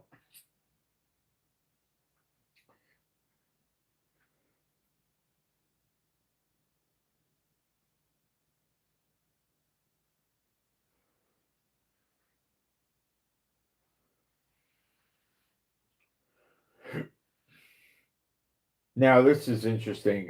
Defense Minister Katz says he's been updated by the Deputy IDF Chief of Staff. that the operations to destroy Hamas terror tunnels in Gaza is progressing well. The IDF is demolishing the tunnels through explosives and filling them by pumping them with liquid concrete. Well, the concrete would harden eventually, right? A day or two later.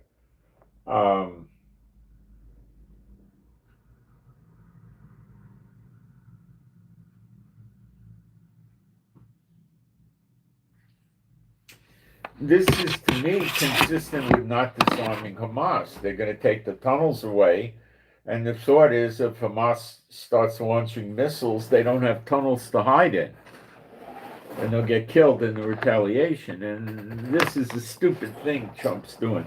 I'm going to take a break for a minute. I'll be right back.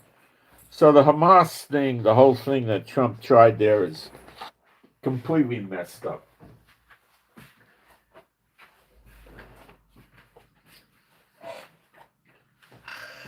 Hello.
Trump keeps trying to get rid of the illegals in the country. I grant you that.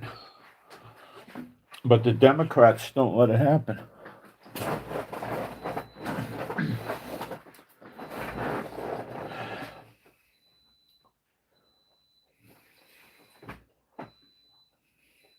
All right.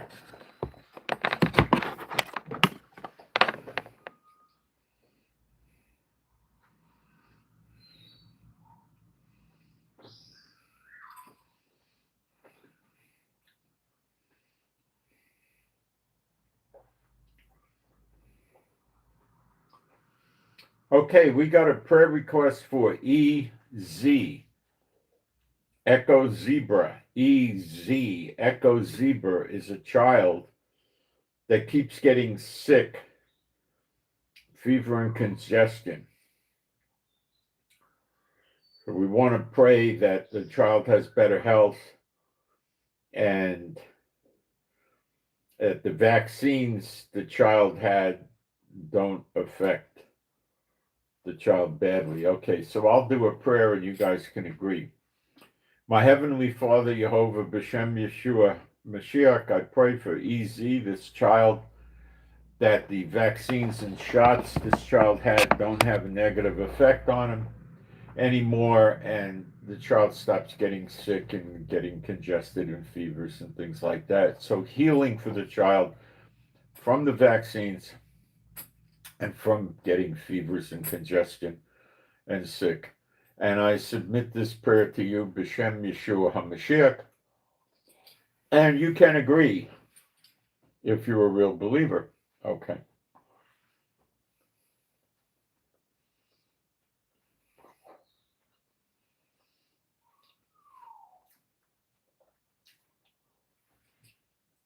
So we're at a point now where, let me show you a few things. There's people in Ukraine that want to get rid of Zelensky, and they try all the time. Putin, I'm not hearing about anybody trying to get rid of him. I don't know why, but they're not. China seems calm. North Korea seems calm. In terms of revolution, Maduro's got to have a big problem because Trump's about to revolt them. Maybe.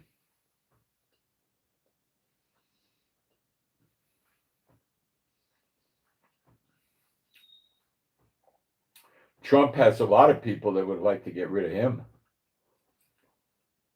Judges are ruling against him all the time. Mexico. The woman, listen, Scheinbaum or something, the president of Mexico, the Jewish woman, she's sitting there in a palace and they're storming it, and they put the metal fences up the other day. They're getting through the fences. They haven't yet gotten into the presidential palace, but they might.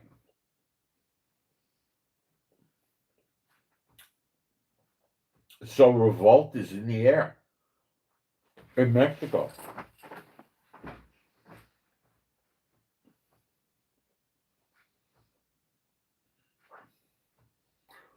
Revolt is in the air in Israel about doing a vote of no confidence against Netanyahu. They don't really have to have a revolution to get rid of him. They could do it very peacefully.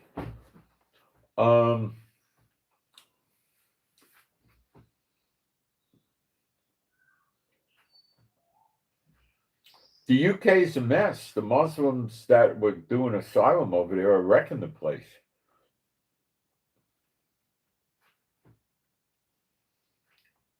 That will eventually cause a revolution. It should. In France, they have cities where the police won't go in because it's under Muslim Shiite rule. And, you know, it happens to be in France, but France doesn't really rule it. See, that's what happens when you bring all these illegal asylum seekers in. It's just a con job.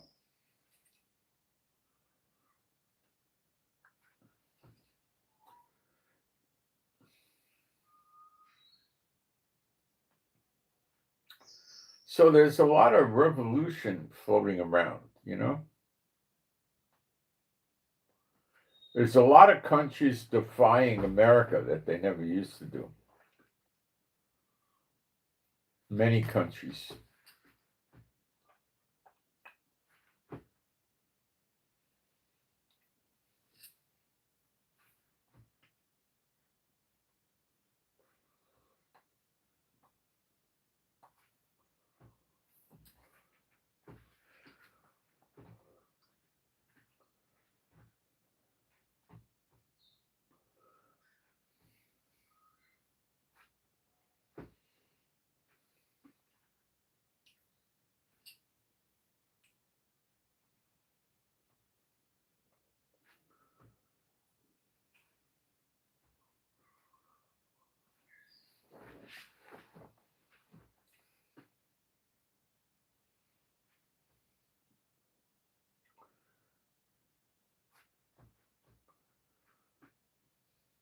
Thinking.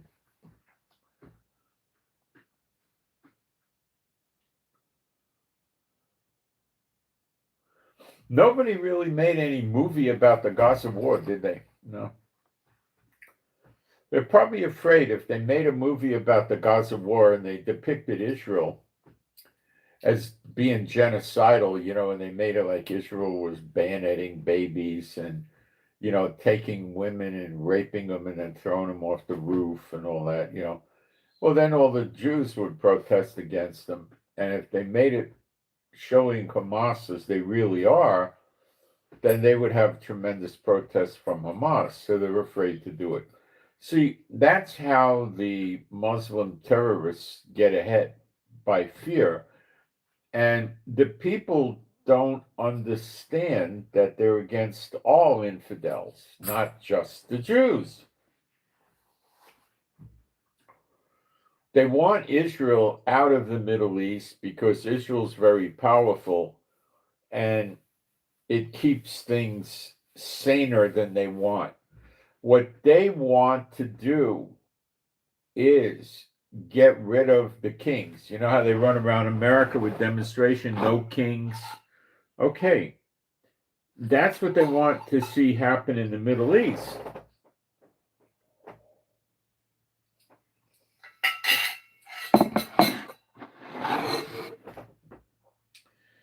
Kuwait has an emir, a king. He's a pig. Bahrain, royal family, pig. Qatar, royal family, pigs. UAE, royal family, pigs.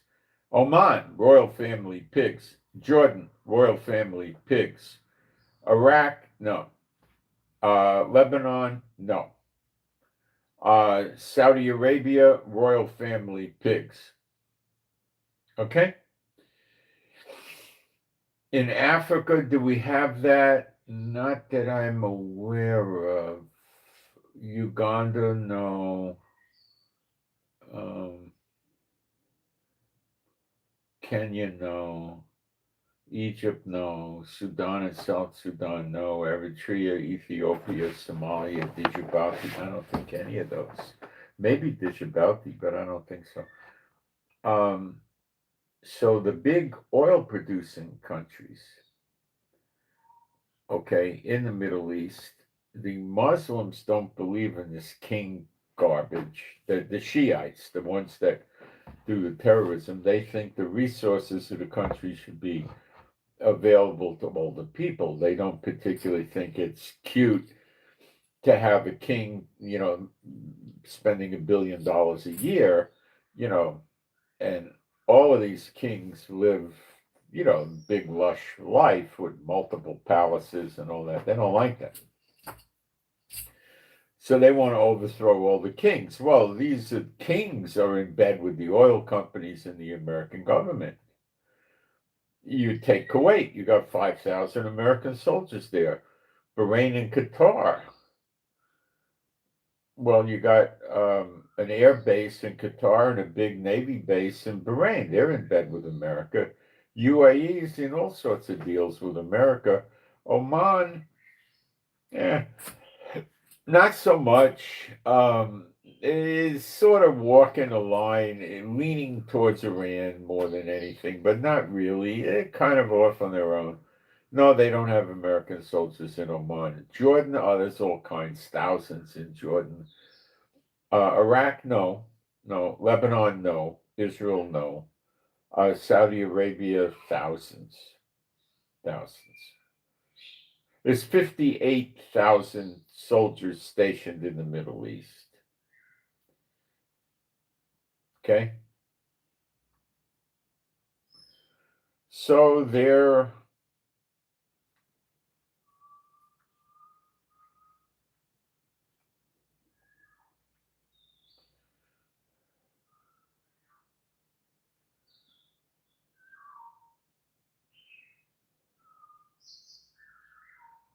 making, that's what they want to do. But Israel is not going to let it happen. Okay? Yemen, by the way, I left out. Yemen is not a king-run country, so they're against it. So, if it happened, what would happen is people like Hamas, Hezbollah, Iran, the Houthis, the Hezbollah would be running all these other countries with all the oil. And they would do everything they could to break the back of America by selling oil off the US dollar. Okay.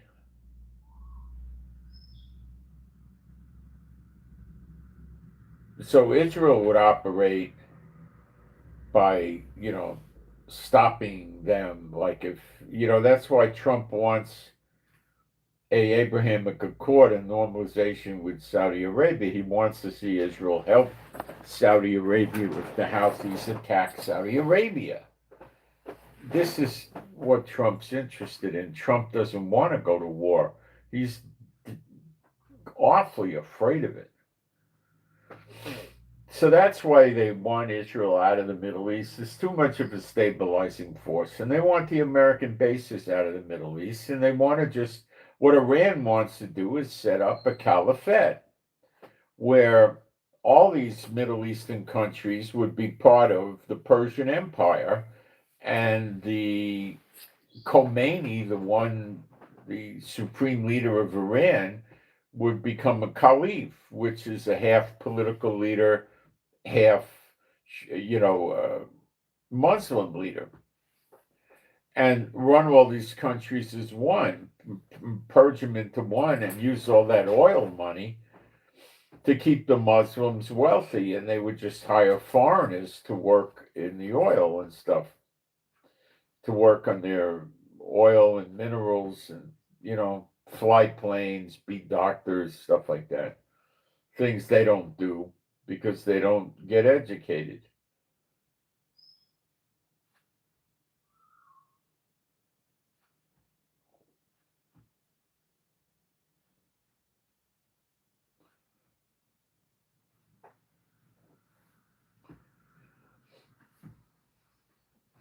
So that's why they want to get rid of Israel. Plus, they want all the land. They got 50 something Muslim states and they want no Israel. And they start with the lies that the land is really their land. Okay, here's what's behind that. The Quran teaches them that if they ever had the land, it's always theirs. Okay, that's what their Allah is telling them. It's nonsense, of course, the whole thing.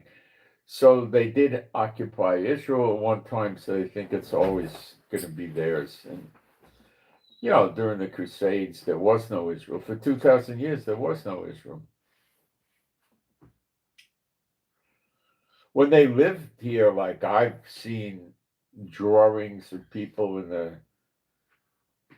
early 1800s, in the 1800s, there was nothing going on in Israel. Jerusalem had some population, Catholic churches were there, Russian Orthodox, some other churchianity stuff was there. People in and around the world would make what they called a pilgrimage to Israel, to Jerusalem, and they visited the stations where they believe Yeshua was stopped when he was walking to his execution.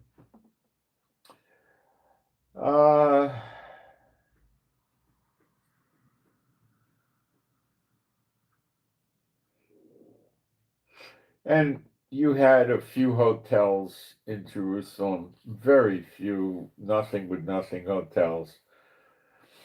There was a few restaurants and people selling food and, tourist attraction items, but rest assured there wasn't much going on. Sometime in the 1800s, there was a train that you could take to Jerusalem, Tel Aviv, and Haifa, and you would not come and go on airplanes because they weren't using airplanes, it was too early. But you could come and go on ships, so they would take a ship into Haifa or out of Haifa. So you could take a train or locomotive to Jerusalem. The distance isn't great. It's probably an hour or two ride or something. And Tel Aviv. And Jerusalem had very little of anything going on with it. It was pretty small and,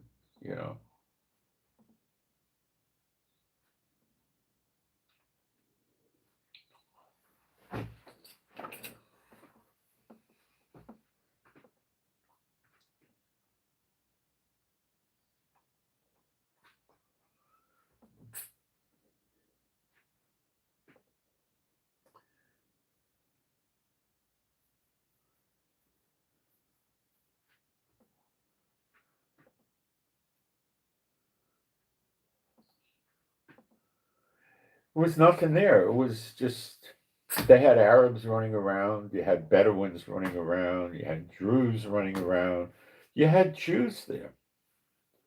There was always a few Jews in Jerusalem, very, very few, but they were there, you know. The false believer preachers in churchianity like to lie to people and tell them that their family's there for 5 or 6 generations. How many times I heard that story from these guys fleecing the churches? I mean, you know, it's just sad, you know. It's all cock and bull, I believe, you know. Um, and they were, you know, building it up. Now comes 1917, the Balfour Declaration, when the British general came in there and he pardoned off, or he, you know, divided up a piece of land for Israel. They called it the Balfour Declaration. And then a lot of Jews came over then. Then, as Hitler was rising in Europe, more Jews came in the late 30s. And then when Hitler started, the rotten, stinking British government wouldn't let the Jews leave Europe and come to Israel here, using the excuse of quotas and making them turn back on ships to Europe and go to the concentration camps. And they even fired. This was after World War II. They were trying to come. Well, I'm sorry. There was a period where they were trying to come here when Hitler was active in the war, and the Great Britain was not letting them come in. Okay, Great Britain had about 100,000 soldiers here at some point, and they didn't want them coming in. And they had some warships, and they fired, actually hitting with naval rifles, artillery pieces, ships carrying Jews. And one ship left Europe to come to America to escape Hitler, full of Jews. And the American government turned it around and sent it back, and the people wound up going to concentration camps. America did that, attesting to quotas. Yet, you see today, Trump, when he was running for office, admitted there could be 30 million illegal aliens in the United States. 30 million. He said that. Other people's gone up as high as 40 million. And all of them seem to agree 60 to 70% of them are military age males that are single, that came over by themselves, which is very unusual.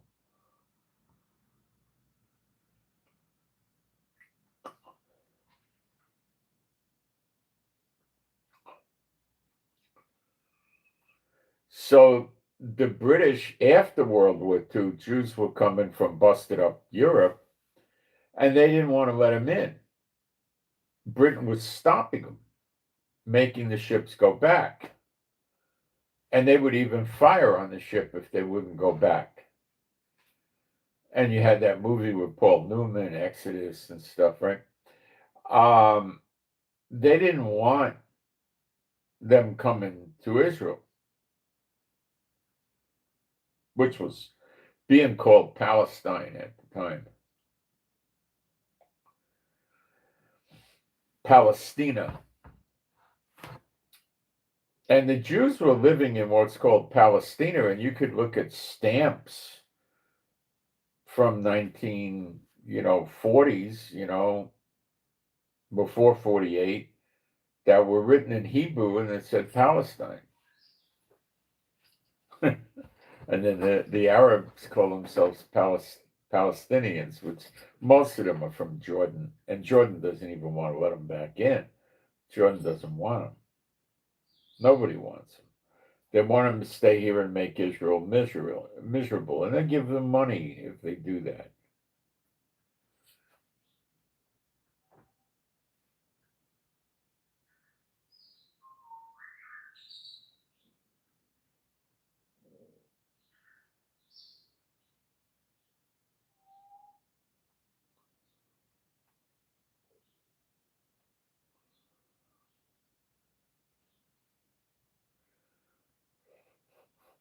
I'm thinking. We're about to have a war with Hezbollah in Lebanon, and I think the Lebanese government will take the side of Hezbollah this time. The Lebanese army is 60% Shiite, and that's who Hezbollah is, radical Muslims, and they'll probably both try to take us out, and they lose. And Hamas, with the demilitarization, will try whatever they can. The psychology seems to be destroying the tunnels seriously, so they can't use them, and then they can't hide in them. And there's precious few buildings to hide in. So, they can try going in the hospitals and stuff.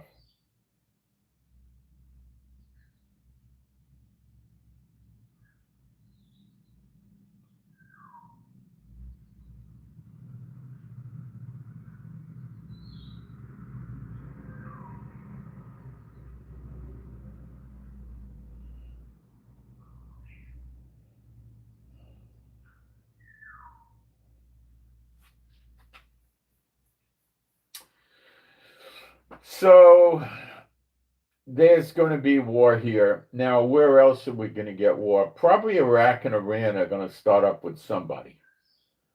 There's very, very bad sanctions on them. Trump does have the guts to do sanctions and tariffs. Iran got very bad sanctions. What Trump can do and might do and probably will do is put secondary tariffs on countries violating the Iranian sanctions. So if somebody's buying their oil against sanctions, which would be the case, then Trump would put sanctions on the country buying the oil.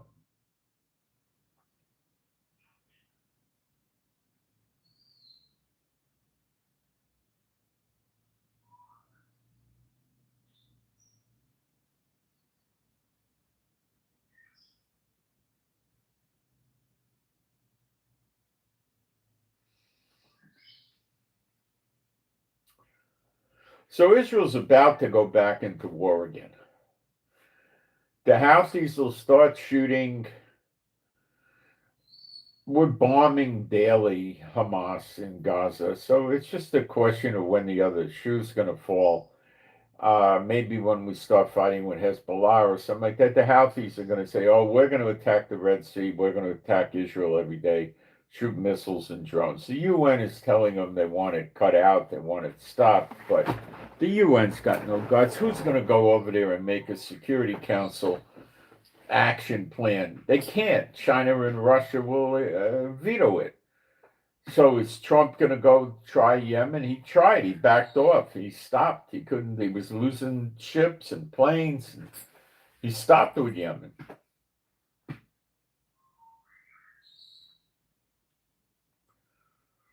So the tourism doesn't pick up in Israel because of this. It's going to get bad again. I'll be right back. It's going to get real bad again, and it's getting sickening with Netanyahu because he's a complete moron. And he hates us. No, not yet. You know what? I didn't notice this, but you may have to have a different cable. This is the C.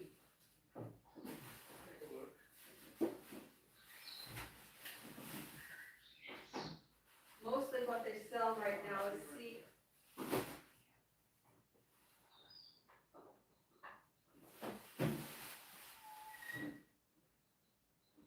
I said mostly they sell C to C anyway.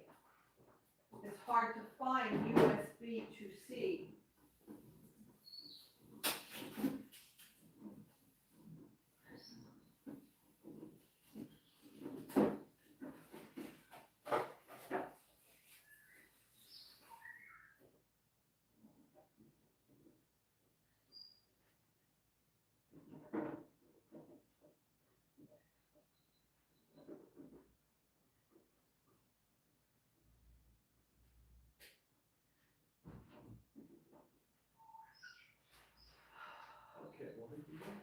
I said, it's hard to find find USB to C. This is a C to C connection. I mean, it's a smaller one. That's what they're selling these days.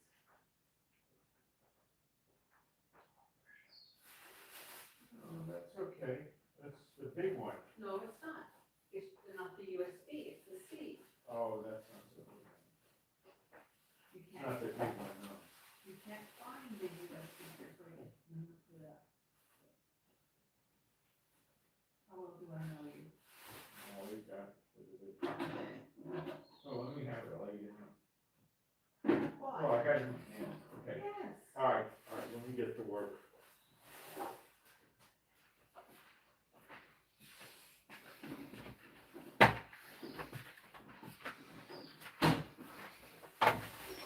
We're trying to buy USB things in an extension cord. Ugh. Yeah, I think we're getting the wrong thing, but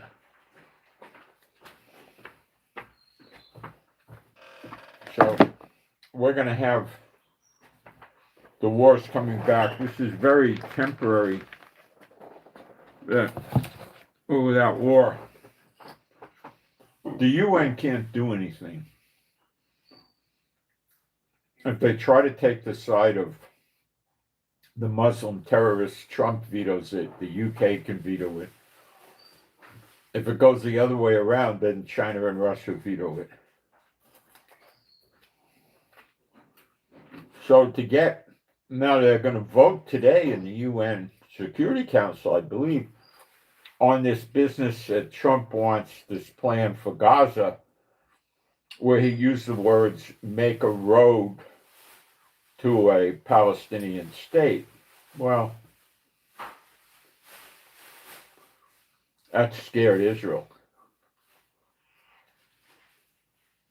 I think Trump just put it in there, to be honest with you, to make it sound good so China and Russia don't veto it. But they will.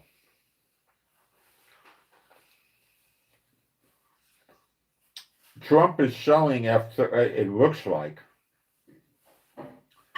he's selling F-35 fighter jets, the stealth jet, to Saudi Arabia.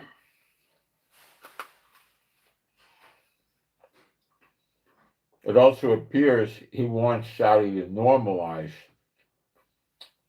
relations with Israel. And I believe the reason for that is to have a sword against the Houthis other than using his own military. So if the Houthis threaten Saudi Arabia or actually attack, Israel could join in, and then he wants Israel to sell weapons to Saudi Arabia, which I think would be more or less the Iron Dome, defensive weapons, not offensive.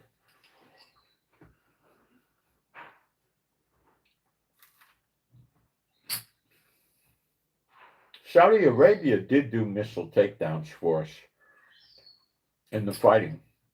So they're not that bad towards us, but they're just pig dictators, The country is called Arabia.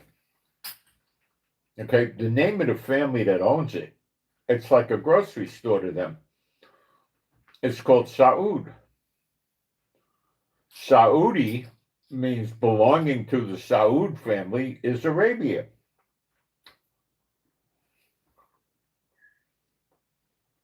And they take all the wealth. They don't give the wealth to the people.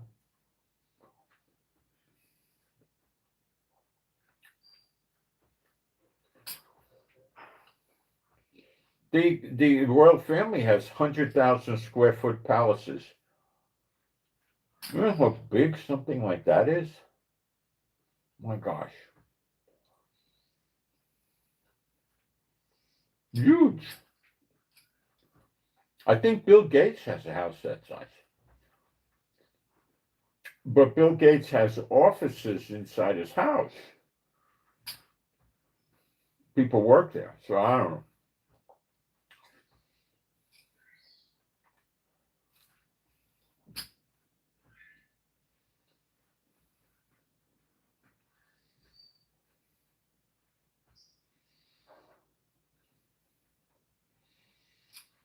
if the Saudis do the Abrahamic Accord, the UAE already has that with us. They're going to want F-35s. So Trump's going to make them do something to get F-35s. I don't know what it's going to be. The F-35 could penetrate Iranian airspace, bypass their defense mechanisms, and they can destroy targets in Iran. Now, they're not Jews, so they could go in and blow up civilians, and they would. Just like the Houthis in Iran target civilians. They don't care. Nothing happens to them. The Hezbollah targeted civilians. Nothing happens to them. The Iraq militias targeted civilians. Nothing happens to them. Iran-backed militias that were in Syria when Bashar Assad was here was doing it.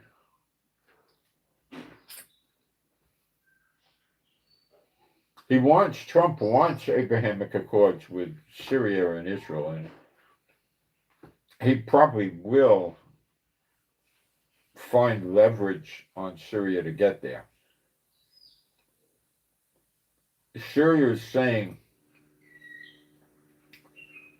they're not going to do it unless Israel pulls out of the Syrian side of the Golan Heights, which Israel will never do, or pulls out of southwestern Syria where they're protecting the Druze, which Syria might do. Israel might do if they were secure that the Druze would be safe, but right now I don't see it. Syria's got another problem, a bad one. They don't talk about it, but Iran and Iraq are like blood brothers, okay? And Iran's been arming Iraq, and Iraq is next door to Syria. And Iran doesn't like Giuliani, the head of Syria, because he used to have Bashar Assad there, who was his puppet. Now, Bashar Assad wasn't the full house puppet. He would listen, but not completely,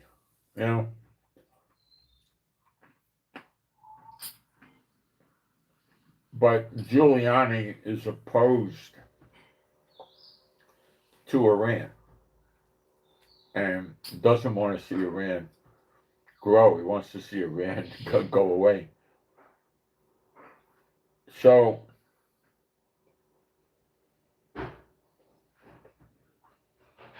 he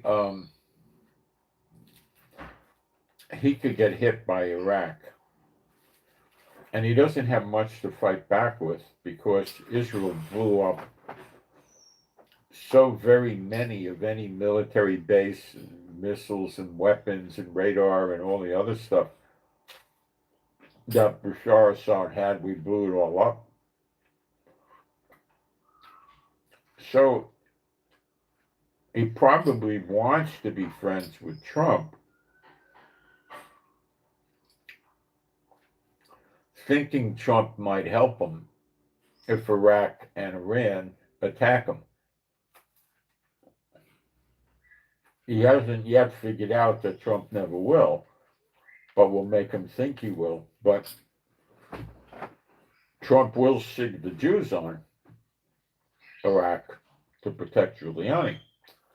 And Netanyahu's such a lousy person, he would do it. Instead of saying, why do we care if Iraq and Syria kill each other? Who cares? He'll defend Giuliani using Jewish kids' lives to do it. And Netanyahu is capable of doing that. He's a piece of garbage.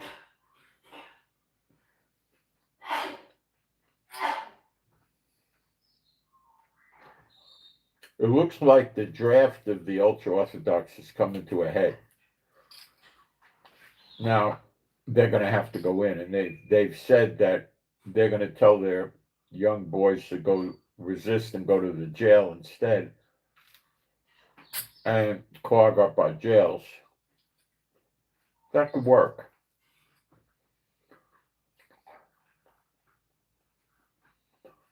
The other thing they talked about is leaving Israel. And you got 1.2 million. Where are they going to go? Well, my take would be nearby Egypt. Because the scripture says not to return to Egypt, but they'll do it. And they'll be very sorry they did that. Why would they do that? Well, they could just move the young men and their families over to Egypt. Draft age eligible. And their families could come visit them. It's not difficult for a Jew to try, an Israeli to travel to Israel. It's easy. They let you in with an Israeli passport. You can just go. I wouldn't want to, but you could. And there's a lot of Israelis that speak Arabic. Because mom and dad came from an Arab-speaking country. Iraq, Iran, Tunisia, Morocco, French too, they were speaking. Anyway, they could, if they speak Arabic and they don't dress like, any religious stuff on, the people in Egypt aren't going to give them much of a second thought. If somebody from an Arab country, that's fine.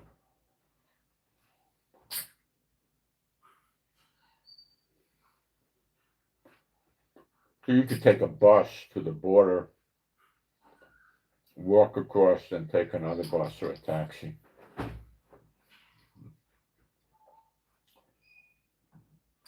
So the draft evaders wouldn't be able to come into Israel because they have warrants for their arrest, but their family would be able to go visit them, and their wives and children have no warrant for their arrest, so they would be able to go to Israel and see the family. Oh, Israel would probably cancel the passports of the Israelis. Now, when you go to foreign countries and they scan your passport, they do not have a computer hookup that connects to Germany or Hong Kong or wherever to verify your passport. That doesn't exist. The systems would go down. It would take too much time. They don't have that. There's some basic security measures they look at to make sure the passport's real. And they run it against a database put out by the international authorities that somebody might have an arrest warrant. So Israel's not going to be able to submit 150,000 names and passport numbers. They won't put up with that. So they'll be able to still use their passport till it expires, but they'll have to work on getting a second passport. Would Egypt let them do that? Yeah. They'd probably have to work a way of doing it. The problem is that the people that the Muslim Brotherhood is very powerful in Egypt, and they will get really ticked off over thousands and thousands of Jews coming into their country. I mean, you got about 1.2 million ultra-Orthodox, and how many of them are subject to the draft? I think 80, 90,000. Then you add in their spouses and children. They wouldn't have big families. Of course, they're young, but they'd have some kids. So you add that in, you might get up to 175, 200,000 people, something like that, 225, a good amount. And the Muslim Brotherhood's not going to like that. But that would be the best place for them to go in terms of visiting the family and the family visiting them. Jordan is another possibility. They could do it in Jordan. I think they would go to Egypt for the sake of the Lord says, don't go back to Egypt. The rabbis would tell them to do it to make a mockery of Jehovah and think that Jehovah would do nothing about it. And that's why I think they would go to Egypt. Jordan would work. There's no other place in the Middle East that would do it. Would Turkey do it? Not today, no. 15 years, 10 years ago, probably not today, no. Other countries in Africa, yeah, maybe they could do it with Ethiopia or Eritrea or something, or Kenya, but I don't think they'll go for that.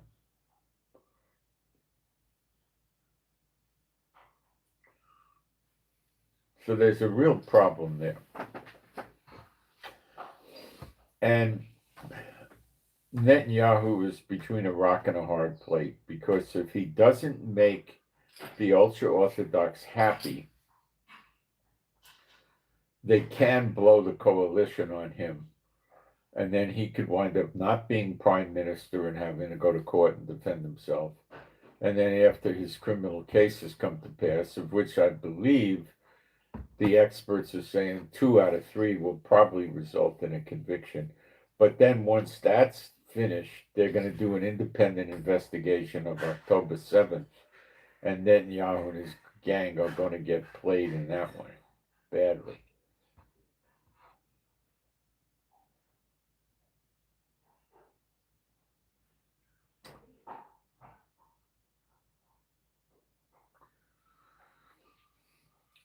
They could go to America, but these people, some of them are dual citizens from America. Not all of them. There's a bunch, but not that many. Some are dual nationals from France and the UK also. Other countries, pretty slim. A few probably from Argentina, nothing great. Maybe some from other parts of Europe, but probably not. Or not more than a handful or something. So.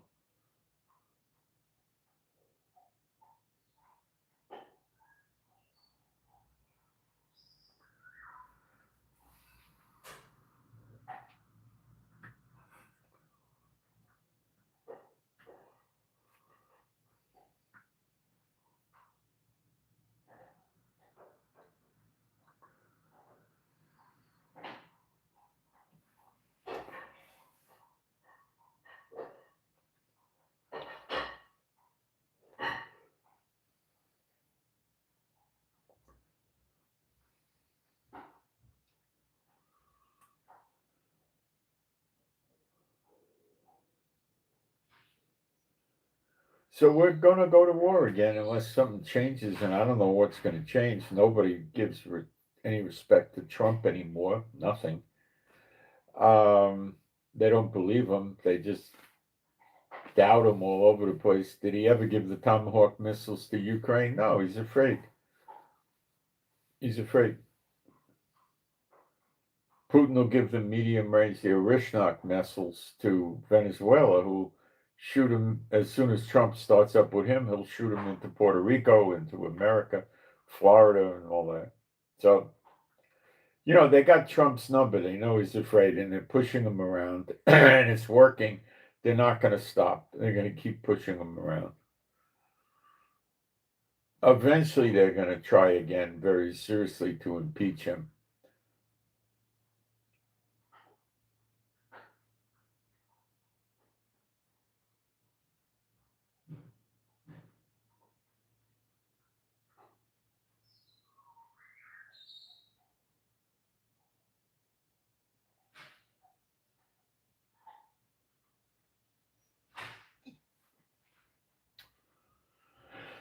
So I think that's the state of the affairs here. Now it's all in the prophecies.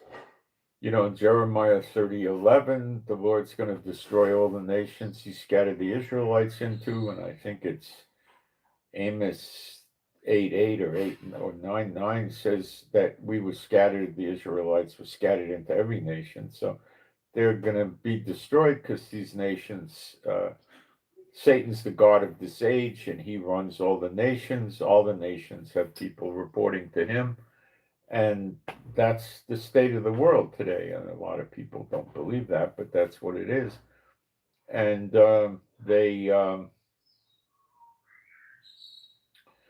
God's going to destroy them because he's going to,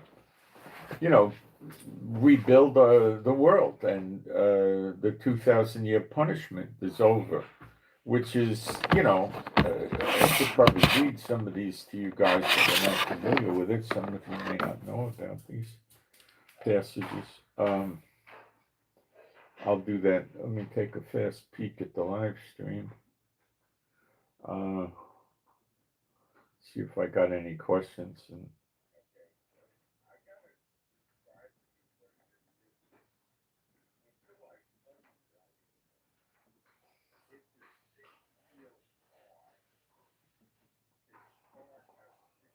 I'm talking about end time scriptures right now.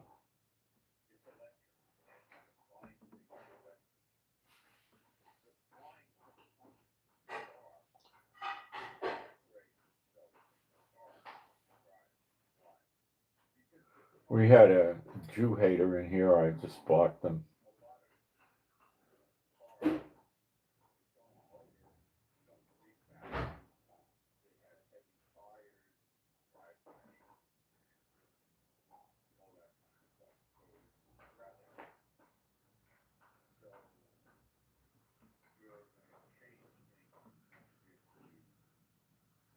I'm in Israel. Someone asked me. I'm in Israel in the Galilee.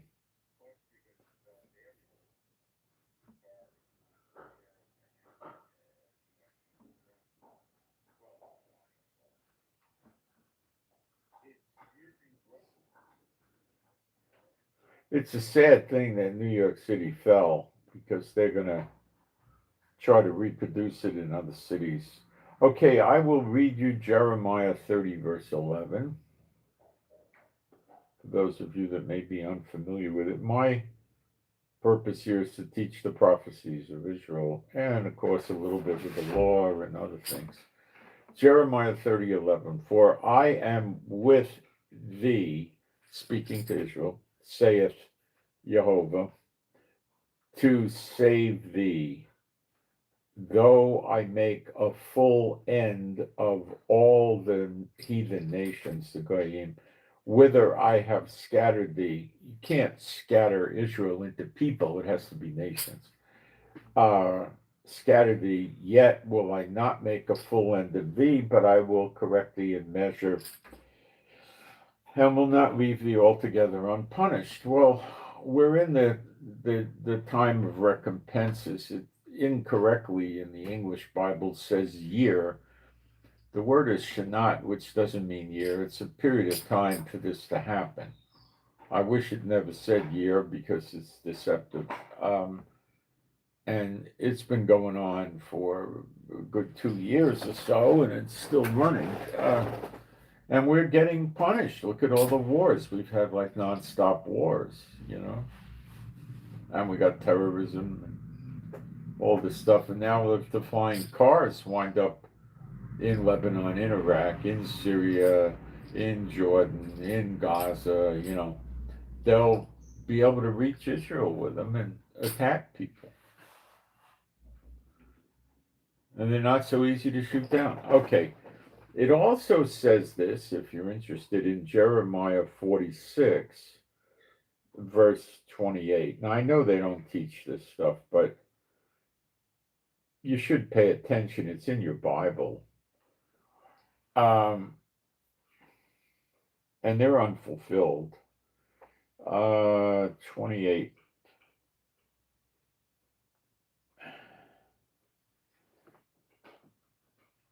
Fear thou not, O Yaakov. Yaakov is the father of the 12 guys who are the 12 tribes were named after, right? Okay, so it's the 12 tribes. So it's saying, fear thou not, O Yaakov, my servant, saith Jehovah, for I am with thee, for I will make a full end of all the heathen nations, whither I have scattered thee, but I will not make a full end of thee, but correct thee in measure, yet will I not leave thee all wholly unpunished. Okay. So it's pretty much like Jeremiah 30:11. Now, in Jeremiah 30:11, well, in Jeremiah 30, verse 6, I think. Let's get there.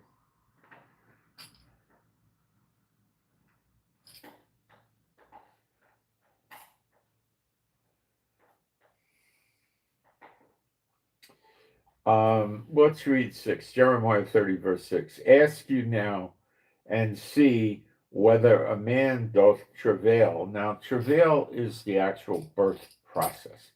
In other words, the cervix is, a certain size.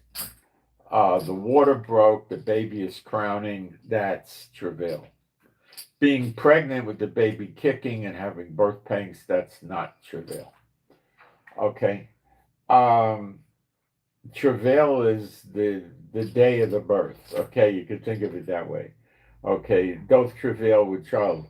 Wherefore do I see every man with his hands on his loins as a woman in travail, and all faces are turned into paleness. This is the birth of a nation in a day. So it's like birth pains. They're clutching their guts.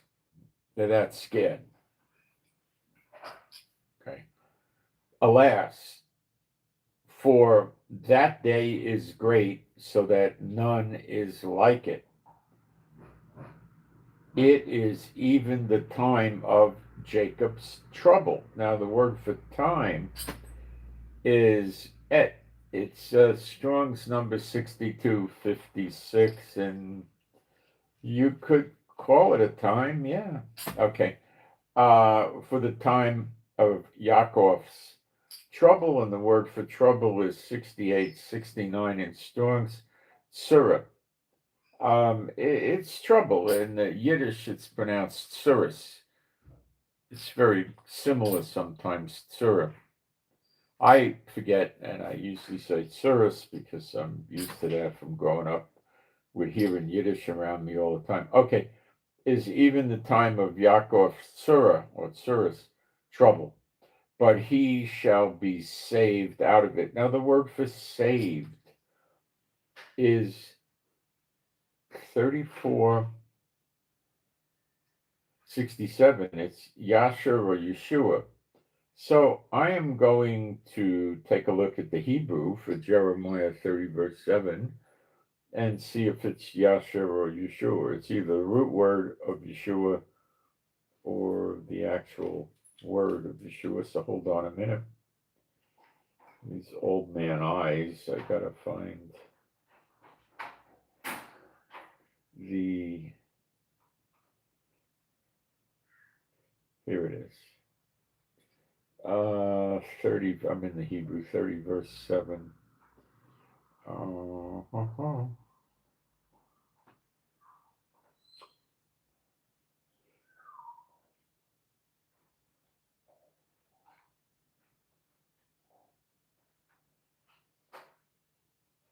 I think it's Yasha, salvation.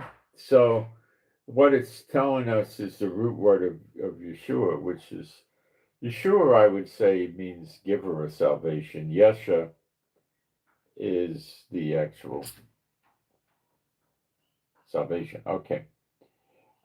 He shall be, you could say Yeshua out of it. This is the appearing of the sign of the Son of Man in the clouds, where the believers and the Israelites get everlasting life when that happens, and the second Exodus begins.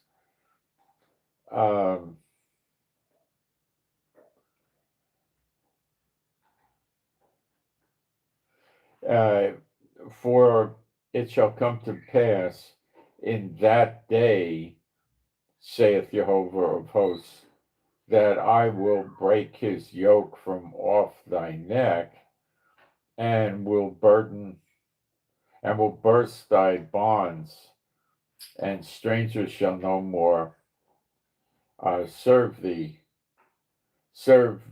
themselves of him, of Israel. But they shall serve Jehovah Elohim, and David their king, whom I will raise up unto them. All right, so let's go to Amos. Now, I can't remember if it's 8:8 or 9:9, but it's not going to be that hard to find it, right?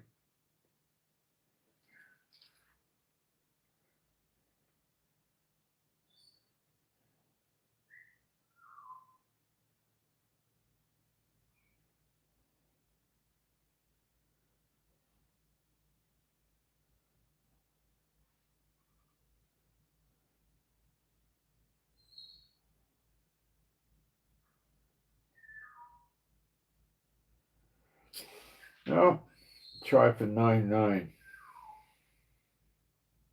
Whoops, I got too far ahead.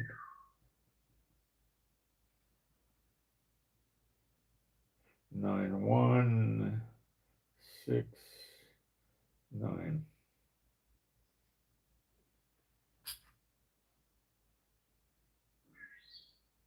Okay, here we go. Amos 9:9.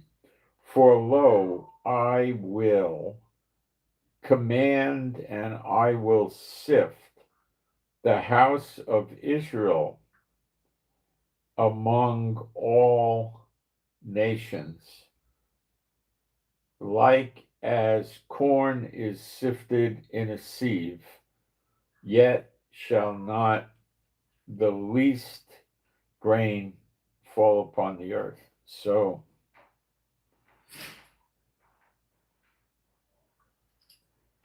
they've been sent into all nations. All right. Now, God just has 70 nations. Man has hundreds. God doesn't pay attention to man when it comes to things like this. Okay. Now, to understand why this comes to an end, you've got to go to Hosea chapter 6, verse 1 and 2, and I will read it to you.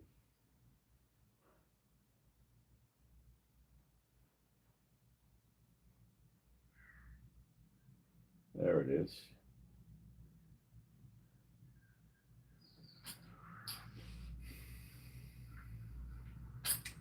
Come and let us return unto Jehovah. Now, the church can't tell you this is them because it would mean they're out of sync with Jehovah, and they'll never tell you that. Okay, so come and let us return unto Jehovah, for he hath torn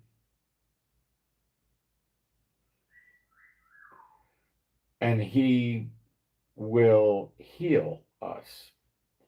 He hath smitten and he will bind us up. After 2 days, now the punishment on Israel was not 48 hours. Peter said 1,000 years is like a day unto the Lord. So it's a 2,000-year punishment. Okay. After 2 days, will he revive us? That's kaya, bring to life. And I think that means give us the everlasting life. revive us in the third day, that's the millennium. He will raise us up. They're trying to make you think that it's the rapture. Okay. They use the word, he will raise us up. 5 words in English for one Hebrew word. The one Hebrew word is kum. It's Strong's number 6965. And let's read how, where did it go? I got to go back and get the Strong's, what English word Strong's use.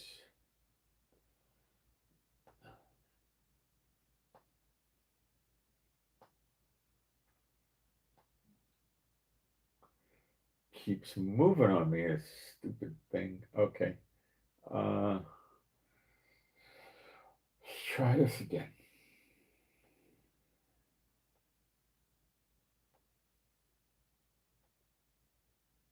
Come on, idiot. There we go.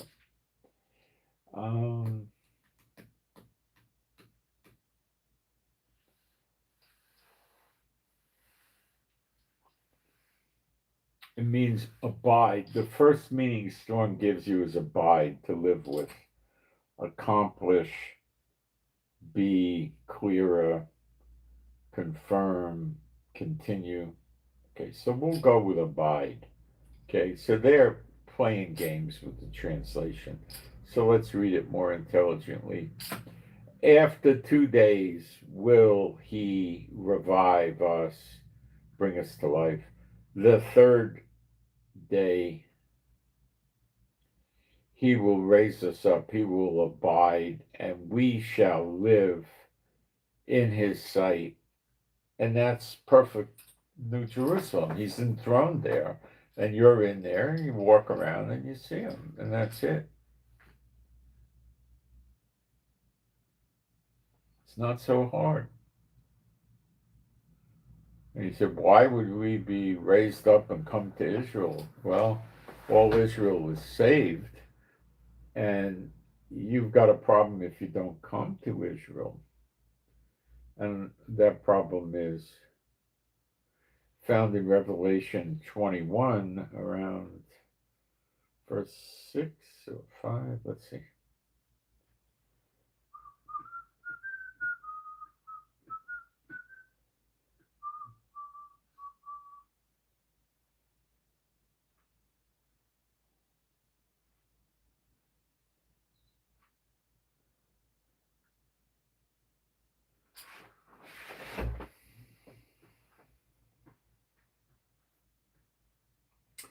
Let's just start in verse 7, Revelation 21:7.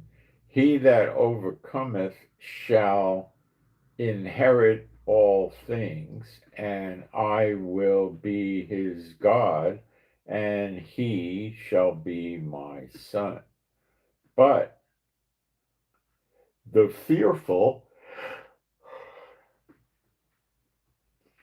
and unbelieving and the abominable and murderers and whoremongers and sorcerers and idolaters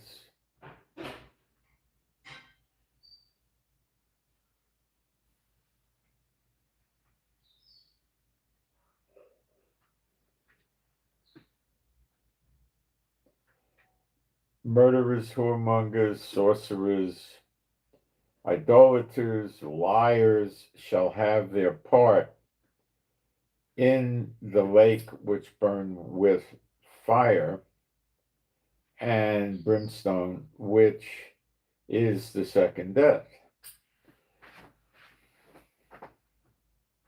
And there came unto me one of the 7 angels, which had the 7 vials full of the 7 last plagues, and talked with me, saying, come hither, I will show thee the bride,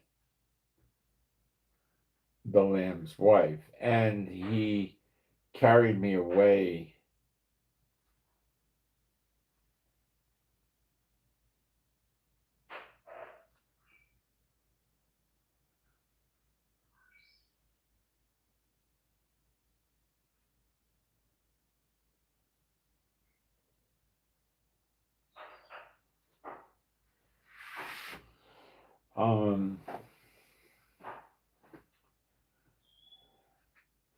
Carry me away in the spirit to a great and high mountain, and that's probably Mount Zion or Mount Zion, where the next temple will be at the top of it. Showed me that great city, because it's coming down to Jerusalem. So the Mount Zion is the greatest mountain, the highest mountain, and it's in Jerusalem. So it's kind of a no-brainer. It showed me the great city, the holy Jerusalem, descending out of heaven from God, having the glory of God. That's Michael, the glory of God of Israel. He's enthroned there along with Yeshua. So he leaves the temple and goes into New Jerusalem when Yeshua comes. And her light was like unto a stone, most precious, even like jasper stone, clear as crystal, and had a wall great and high, and had 12 gates, and at the gates 12 angels. So there's an angel at each gate controlling who gets into New Jerusalem, right? Because the fearful, the whoremongers, the abominable, they're not getting in. Okay. The unbelievers aren't getting in.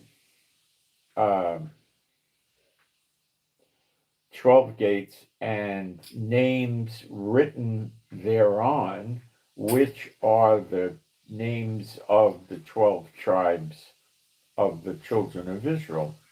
On the east, 3 gates, and on the west. Okay, so each gate was named after, like, Nasha, Naphtali, Levi, all the 12 tribes. Okay, so if you're not in one of the 12 tribes, how are you getting in? You're not. And this is bringing us back again to Romans 11, all Israel shall be saved. We go to Ezekiel 47.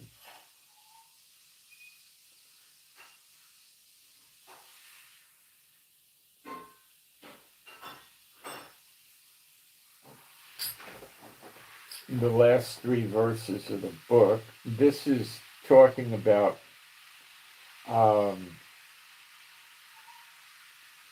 it starts in 21.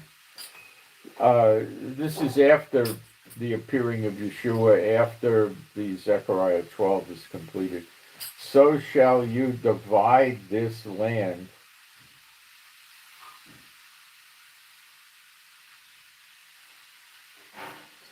I'm listening to something.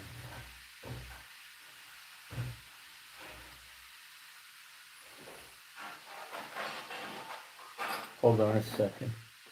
Well, I'll do this and then I'll deal with it. So shall you divide this land unto you according to the tribes of Israel. Oh, it stopped. No, it didn't. Yeah, I think it did. Unto the tribes of Israel. So this is the people came back from the next great Exodus. They're back in Israel. The true believers and the Israelites. They all saw Yeshua. They have everlasting life. So shall you divide this land unto you according to the tribes of Israel. Well, you wouldn't get any land unless you were in the tribe of Israel. So let's keep reading. And it shall come to pass that you shall divide it by lot to an inheritance unto you and to the strangers that sojourn among you, the ones that traveled with you, sojourn, and living with you, which shall beget children among you, and they shall be unto you as born in the country among the children of Israel. They shall have inheritance with you among the tribes of Israel. And it shall come to pass that in what tribe the stranger sojourneth, there shall you give him his inheritance, saith Adonai Yehovah. So if you're a true believer, you get incorporated into one of the tribes, and that's why it says all Israel shall be saved. Show me the scripture that says all the churches are going to be saved. You're not going to find it.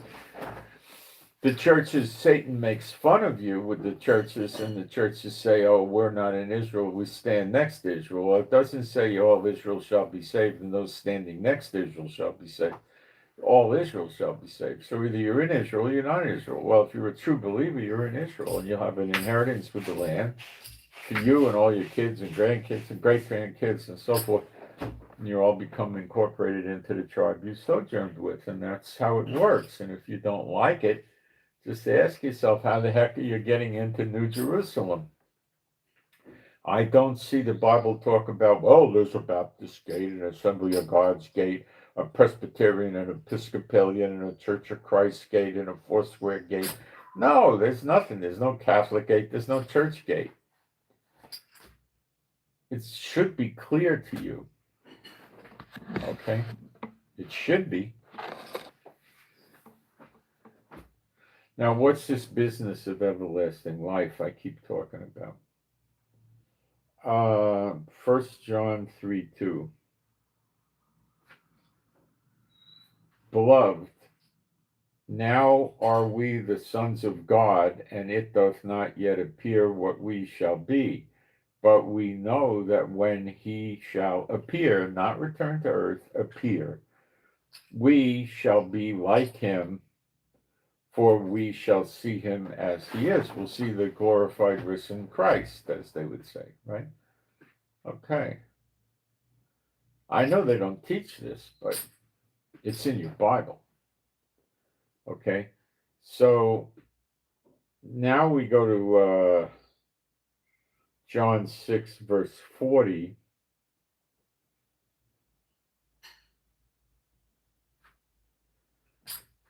And this is the will of him that sent me, that every one which seeth the Son, that's Yeshua, and believeth on him, may have everlasting life, and I will raise him up at the last day. So if you see him as a believer, you have everlasting life. Now, it's in other places of the scripture that the churches never seem to teach about. And I'll just mention that and just leave it lay there. Matthew 24:30, I believe. And then shall appear, there it is, appear, the sign, that means a miraculous appearing, of the Son of Man in heaven. So he appears in heaven, in the clouds, where the birds and the airplanes go, right? Okay.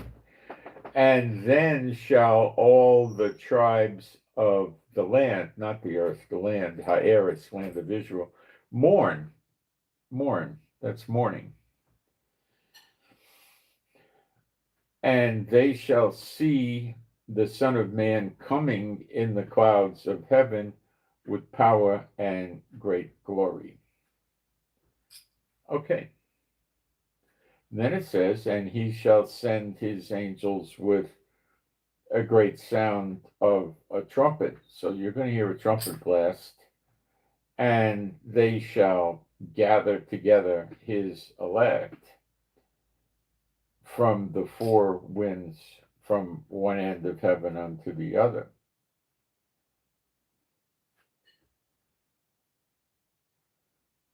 Okay.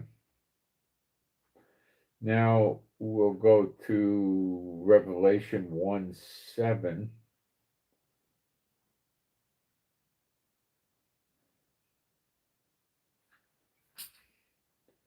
Behold, he cometh with clouds. So if he's coming with clouds, he's in the clouds, right? And every eye shall see him. Everybody's going to see him.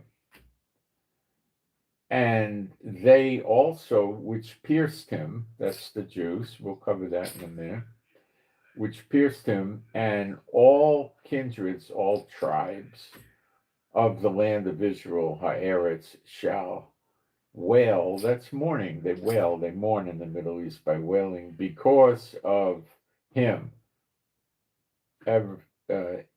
Even so, amen. Now, where you see this manifesting is in Zechariah 12. Verse 10.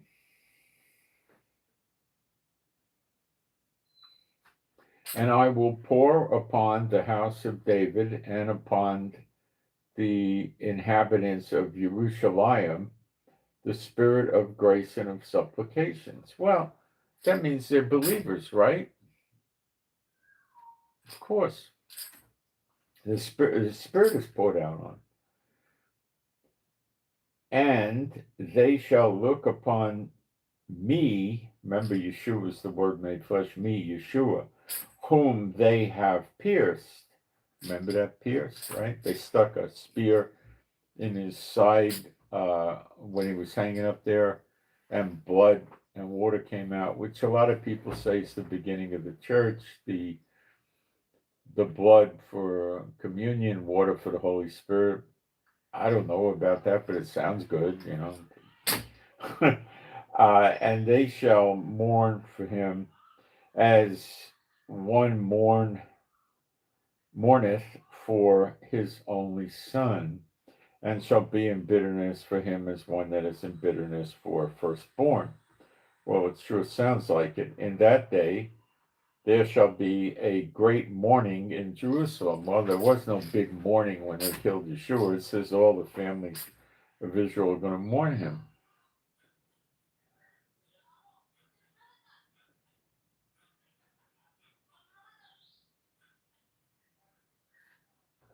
What happens when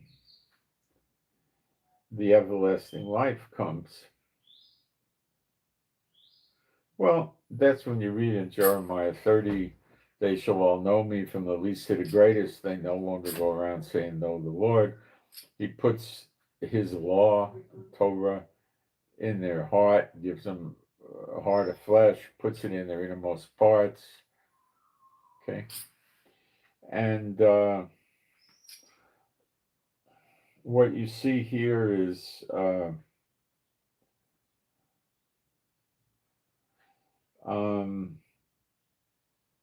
in Malachi 4:2, but unto you that fear my name. Well, a lot of people don't fear his name. Trump doesn't. He's trying to take Gaza away from its rightful place in Israel. But unto you that fear my name shall the Son, S-U-N, Shemesh in Israel of righteousness, that's Yeshua, arise with healing in his extremities. That's where the tzitzit is in the outer borders of the garments, all through the garment. And that's what the woman with the issue of blood for 12 years grabbed onto one of the tzitzit or tassels and got healed. Okay, and you shall go forth and grow up. It says really you shall frolic about as calves of the stalls. So when you get the everlasting life, you're going to be like young again. Your body will be different. It says my people's days shall be like that of a tree. Trees live thousands of years. It says a child shall die at 100. Well, now that explains that to you. It says even children get tired when they run, but you won't get tired. I don't think you sleep either. And then the other big thing they don't talk about in Zechariah 12 is the two witnesses, Enoch and Elijah. Zechariah 12. In verse 6, for instance, well, Zechariah 12 is about a siege around Jerusalem from the neighbor countries. The siege is not an invasion, it's just stopping us from going in and out, probably freezing us out that we wouldn't get food and we can't travel and stuff like that. In verse 6, it says, in that day will I make the governors of Judah like an earth of fire among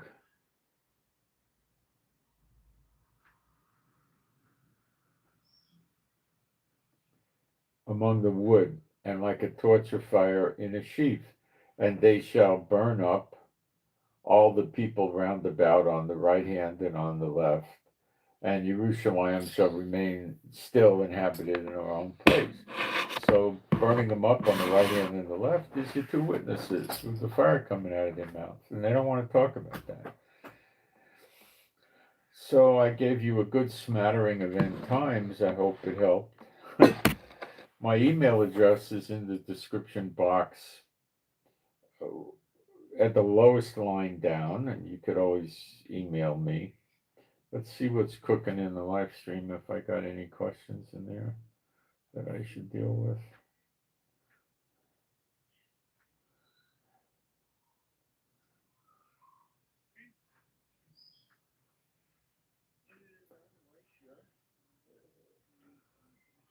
I'm not a mature person, I'm an old man.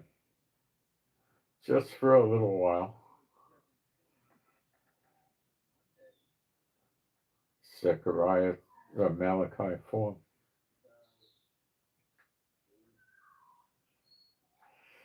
How reliable or convinced are you truly about the veracity of the Talmud? I think the Talmud's about as real as the Tibetan Book of the Dead junk.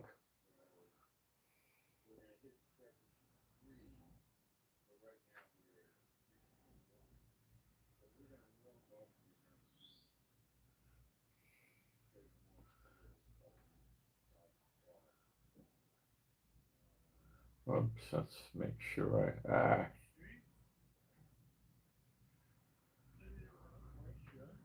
Oh, this new format is so horrible they did.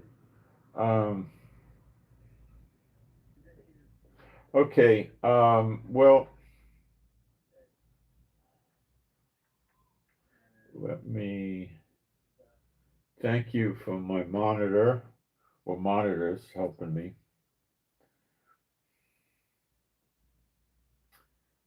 Moderators, I should call them.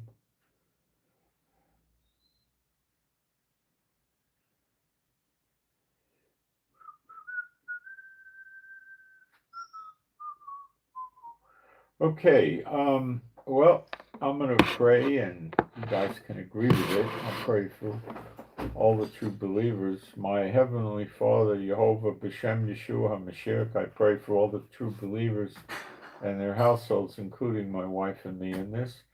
And I pray that for today and tonight we'd be happy, healthy, and whole, and safe and secure.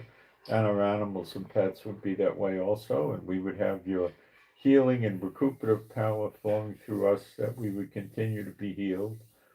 And we would have strength, stamina, and endurance.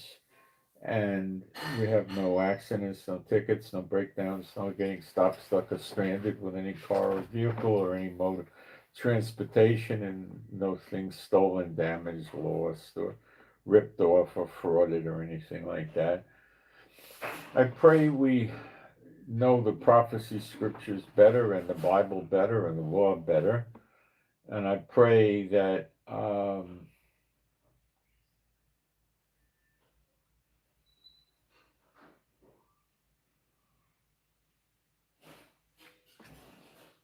you would lift all our problems off us that come from the unclean spirits and those that serve the unclean spirits, any and all such problems or difficulties. I pray you lift them off us. In other words, bind them from being there anymore, and ask you to loose them off us. And I pray for good things for us. And I pray that we have adequate finances and then some extra. And I pray for the peace of Jerusalem, and I pray for you to pour your spirit out on us, that we can walk in your shalom, peace and joy and calm and rest. And I pray we have no trouble sleeping, getting to sleep, staying asleep, falling asleep. And we have no dreams or visions or thoughts, ideas, notions, or feelings from the unclean spirits and those that serve them. And I pray that any and all witchcraft, sorcery, curses, hexes, vexes, spells, enchantments is lifted off us and bound from coming on us for all time. And I pray we all bear much good fruit for you, my Heavenly Father, and for our own sake. And I pray for the gifts of the Spirit to operate through us and signs and wonders to follow our preaching of the Word.